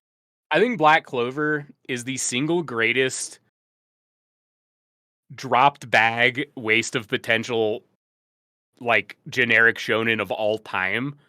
I think, like, they made a premise with their main character for 100 chapters, and then after 100 chapters, changed him in a way that invalidated the entire premise of the manga. I think Black Clover is the worst written shonen of all time. I have strong opinions about this. Damn, that is pretty impressive when you put it up against shit like Bleach.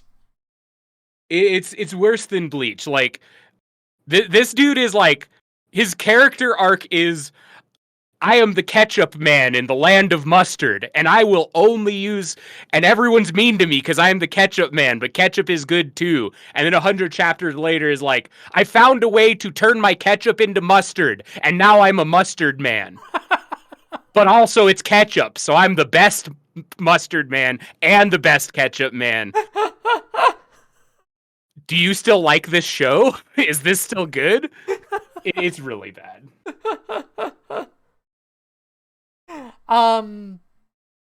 But yeah. We're set and we've run the data through all possibilities. It's time for So I guess I should say, yeah. As I said, this is another episode where I diverged from the community pretty heavily. But also, I don't know Black Clover at all, so I don't know. Maybe my perspective is skewed in that manner. Sword that big? He's gotta be crazy strong. Actually, real fast before we watch this, I want to make a personal clarification. When I talk about like badly written shonen, please read this as me saying like, this is like the worst fast food burger of all time. Like, I'm not saying, oh, shonen is peem and how dare they do it. It's like, no. It's like just the worst version of a thing that's already got its own problems. So it's like a bad version of a bad version of a thing. This is my spicy take. Just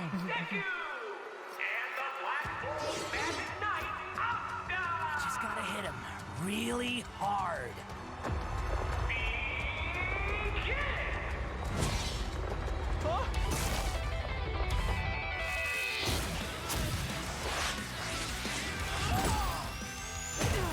Man, this guy can give even Luck a run for his money.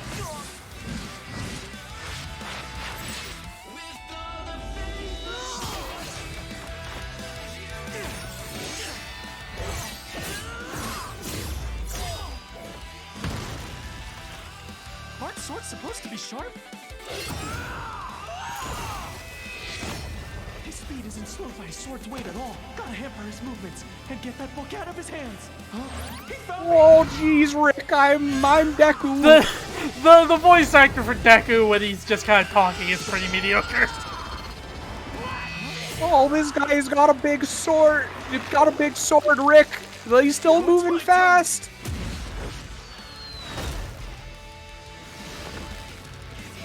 Wait! Are you not using magic? What kind of magic emperor would I be if I can't beat a guy like this? Detroit Smash! Trick mentioned.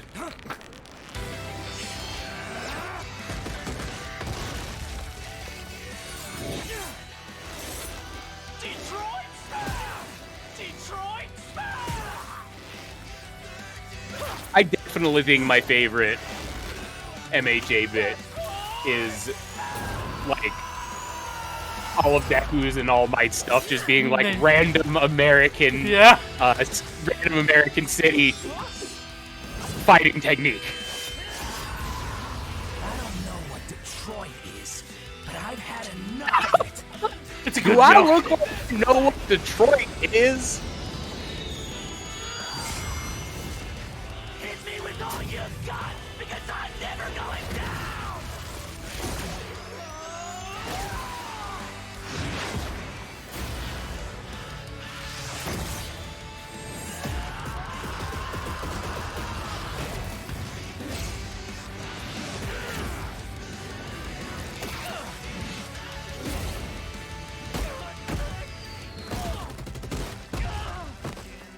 No use not going all out anymore. I just gotta hit him really hard. Yeah, give him the Colorado Springs elbow. 1 billion %! Oh, this will have one frame of All Might in it, so it's peak. I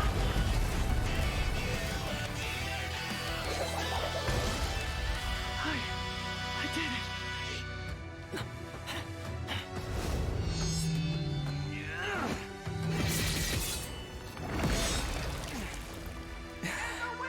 Take that, Detroit. Fuck Detroit. Fuck you, Detroit!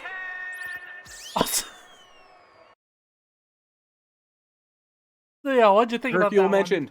one? What'd you think about that one, Matt? I thought it was below average. I think the voice acting was pretty whack. I liked their delivery when they're yelling. As weird as that sounds. I actually really do think that's a really good vocal performance from both characters, but not so much when they're talking. Yeah, I mean it's mostly Deku. As far as Asta is like fine, but Yeah, that's true. Yeah, I don't Deku disagree. sounds like Winnie the Pooh. Deku's definitely he's on something when he's not yelling. But yeah, so people really fucking hate this one. Interesting, because like I don't think it's great. I think it's like maybe one standard deviation below the middle. It's like not bad, right? I'm surprised to hear the people really hate it. It's probably because their Blorbo died. So the whole thing is that partially because yes, their Blorbo died, but it's kind of in the way that he died because they feel like they did need to go. Basically, it comes down to them thinking the writing for this episode is really bad. Which, don't get me wrong, it is, but it's not any different than like any of the other hero versus hero fights, right? Yeah, like this, it feels like the same thing a lot of the less notable ones are as a whole, just like a bit worse execution of that. Like, you know, there's standout good ones, standout bad ones. This is just like extremely bashing two action figures together turbo. Mm-hmm. And like a lot of death battles are like that. It's yeah. fine because a lot of death battles are gonna be that because that's what it is. Yeah. But this is just it's one of those with a couple things about it I don't like. Mm-hmm. It's definitely not like bottom 10 material. So I am a little surprised to hear that people just like despise it. Yeah. Yeah, people have. Again, this came out the same season as Jonathan versus Tanjiro, and yeah, my opinion on both those episodes is completely inverse from what the general community is. Oh, you think this one's Peem? You think this is... Well, okay, I don't think it's Peem, but I like it, I would say. I feel like it sounds like you like it about as much as I dislike it, which is like close to neutral. Probably, yeah. That's a good way of putting it. Actually, you know what? Continuing this theme of episodes I diverge from the community about. Micers! Generators, I'm on gens. I'm kicking gens. So, Michael Myers versus Jason. Sure. This was a one that a lot of people had extremely high expectations for because of how For long... sure. This is like among horror movie franchises, this is like the Goku versus Superman equivalent. Yeah, that's a probably very good way of putting it. This is the iconic thing that people who are into this genre, if they are going to have a theoretical who would win, it's Jason versus... It's either Jason versus Michael Myers or Freddy versus Jason, which they actually did make several movies about. So that one doesn't get argued as much. Well, so here's the thing, Cuddlefishman. It's interesting you say that. But we'll just watch it.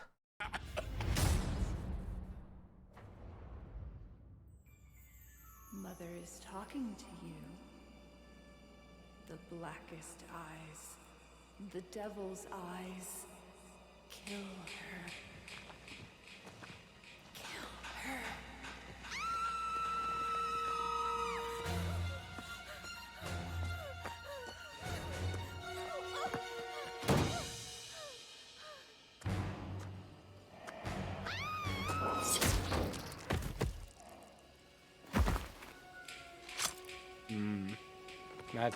That's mean.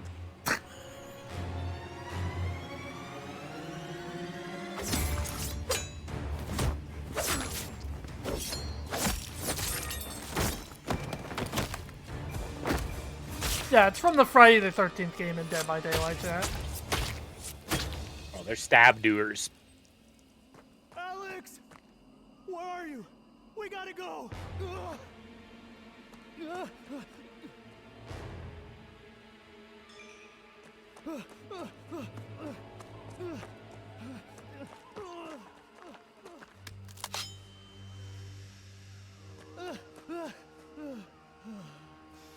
Okay, but like two horror movie monsters like fighting over who gets to kill the teens in the woods is actually an incredible concept.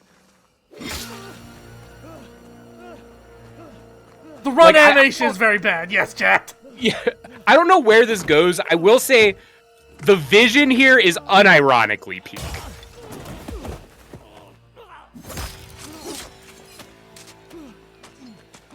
This is a very funny way to set this up.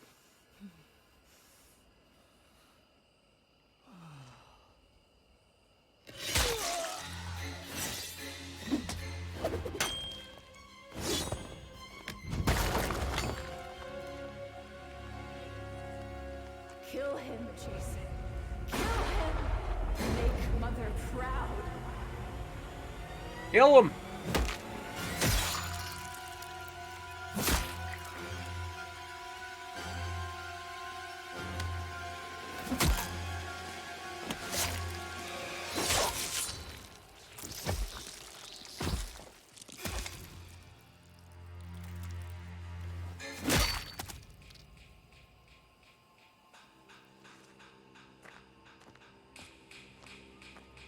They're the iconic noises.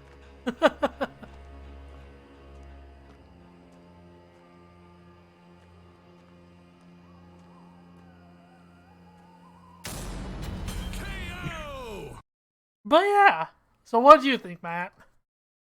Honestly, I thought that was pretty good. So people fucking hate this episode. Are you that okay, I'm definitely in the I do not understand how that could be camp. Like this is like I think one of the more interesting ones, like the way it's framed. People wanted more fighting between the two, is the actual answer. But like that's not what these characters are about. This is like people don't know what they want Turbo. Like this is not horror movie fans. This is like death battle fans who've heard of horror movies once. Like from the perspective, like I like horror. I do like a horror game thing every week as like I like horror. This is good. Like this is a death battle made with the understanding that horror movie antagonists operate on a different axis than like punchmen. This is like the least I've understood a response to a death battle by a lot. Like I think this one's really, really good. And it's crazy to me that people received this poorly. Yeah, I think this was season 9. Yeah, I think this was the same season Deku vs. Asta and Tanjojo came out. Yeah, that's unbelievable.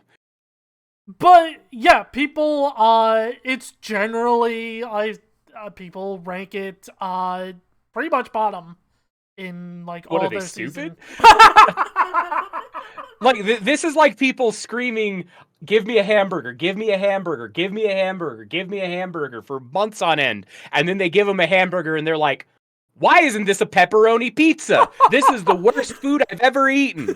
Like, what do you fucking want? You wanted a Jason Voorhees versus Michael Myers death battle. This is as good as that is going to look with how these characters operate within the genre they come from. Like, what do you fucking want? Like, so I obviously have my criticisms. Like, obviously the run animations on the survivors are extremely jank. And also and like the shot of him walking away at the end maybe stretched on a little 10 seconds longer than it needed to. It's not perfect, but yeah, and there's shit like I don't know, it probably could have had like a bit more fighting between them, but like the idea that they were going for, which is, yes, they are two slasher movie serial killers fighting over who to kill. That's not going to be a fucking fast-paced shonen fight. It is going to be two men slapping meat at each other while they kill other people in the background.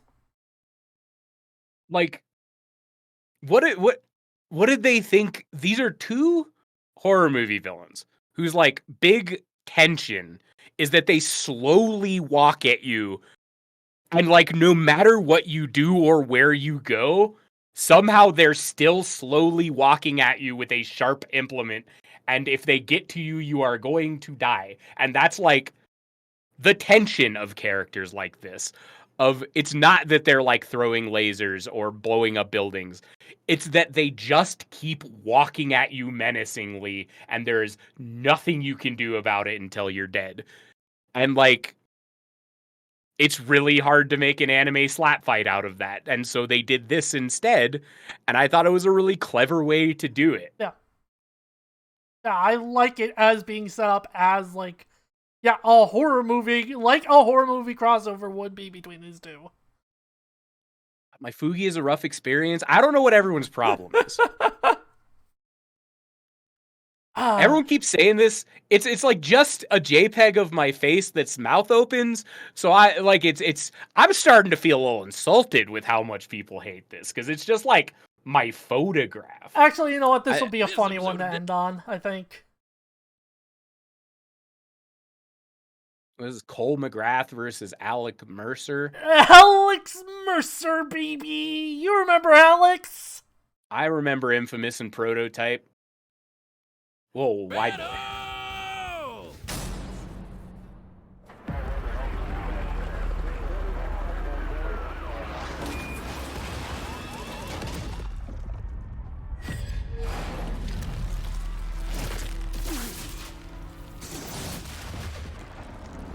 I think I've still got room for dessert. Buddy, you are one sick freak.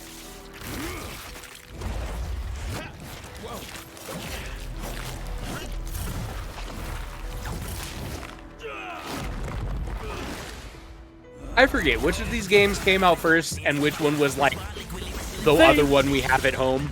They both came out at like the exact same time, yeah. And they were on like different consoles, right? That was the big thing. They were like the same fucking game, but one was Xbox and one was PlayStation. Yeah, basically.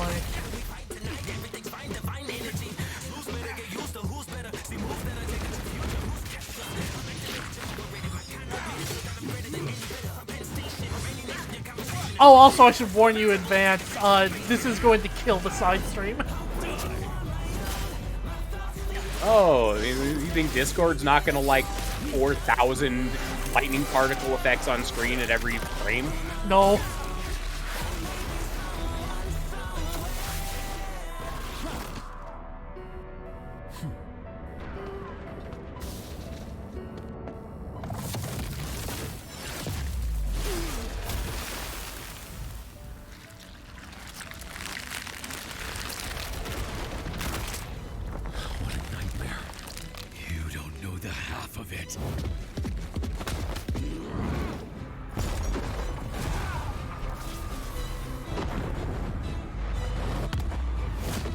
I will say, out of every death battle that needs to make one person the good guy and one person the bad guy, this is the easiest. Oh, yeah! Like, you could have picked either and it would have been fine. That's like the whole thing.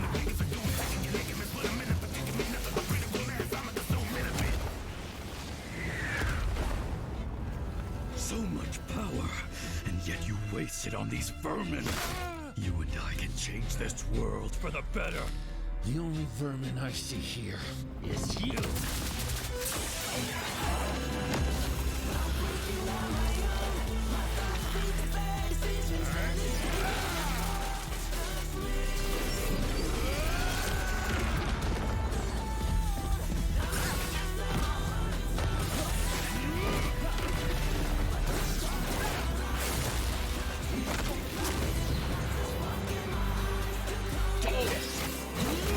We're doing an SPD.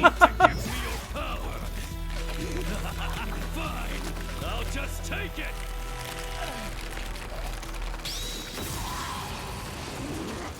Good idea. You and PlayStation All-Stars, everybody. This world sure isn't perfect, but it's a lot better without you in it, asshole. Okay, that's kind of raw. Yeah, that ending line is really good. But yeah, like, this isn't, like, anything, like, super noteworthy, I'd say. It was fun. Yeah, it's fun. Like, it is what you would expect, basically. This fight. Yeah, I think this is a good one. Yeah. I'm positive on this one, I think. Yeah. It's just, like, both these characters are very past their prime, but, like, and despite the Death Battle crew being on record as saying that tentacles and lightning powers are the hardest things to animate, they did pretty good, I'd say. Yeah, I didn't feel like there was any point in this where I looked at it and I'm like, oh, this looks notably dumb and bad. Like, I think this was a good one. It is probably better than the both of them deserved. Infamous and Prototype fans have been starving in the streets for a decade. Oh, buddy, have they? I'm happy for them. They got a real good one out of this. Yeah, the analysis portion of this was a little not really well received because it was, the whole joke was that they found the script from like 2006 or some shit. So it was a lot of really stupid jokes and jokes about how irrelevant these games are. Well, that did sit well with some people, but I personally found it kind of funny. Again, one of those things where I think I would have laughed, but also if it were my dead franchise from a decade ago that I really cared about, and you got through a really good death battle, and then at the end, afterwards, they're just like, just kidding, this shit is ass. Like, I would also be a little annoyed, but that ain't me. Sorry, Infamous and Prototype fans. I'm not. I'll shit on them every day. I don't give a fuck. I really don't either. I got in trouble on YouTube for saying shit about Prototype and Infamous. Oh, man. You're gonna get canceled for this one. I did. I also got canceled for saying that Asura fans are being shitheads on Reddit. Are there really any fans of anything on Reddit that aren't being shitheads at the time? Honestly, the Death Battle Reddit is pretty okay. For the most part, this waiting period has been egregious. Good on them. Be responsible. Be responsible with how you post online posters. Don't post cringe. Anyway, yeah. Unless you have anything in particular you want to say, I'm gonna raise this out. I can't wait for the next 18 VTubers and Matt watch a death battle, so I can have more people get confusingly disgusted with my very normal Fugi avatar. It's like none of you have watched a Neil Cicierega Flash cartoon from 1999. I don't understand. I don't know if you saw, Matt, but Kratos vs. Astra is apparently going to be 6 minutes long. Whoa! That's crazy. Devil Arm is animated 9 minutes. Next marathon is Wizards. That's happening on the 16th. I should probably...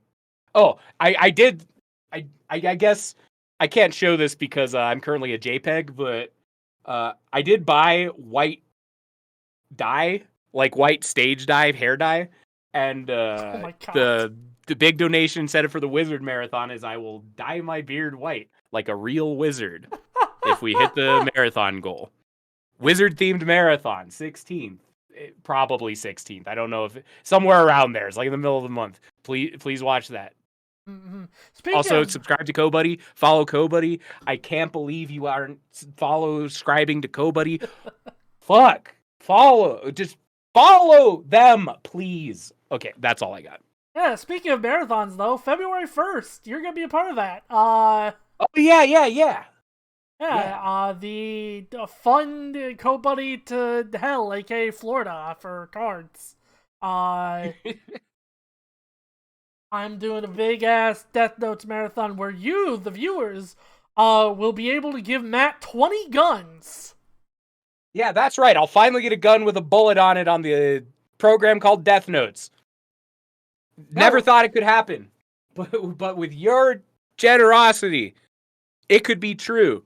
Please get CoBuddy to Florida so that they can see what it's like to play a card game in an area that has 90% humidity. Well, thank God we're gonna be inside, but details. Can I donate to not send you to Florida? I fucking wish, but unfortunately that's where it's being held. Not only is it being held in Florida, it's being held in Florida on fucking Valentine's Day weekend. Which is why, the price, the money I need to raise is so much. Expensive. And I'm writing y'all over to Liz. Thanks for watching. Bye. Right Bye-bye. message Bye-bye. is Peem. It's Peem!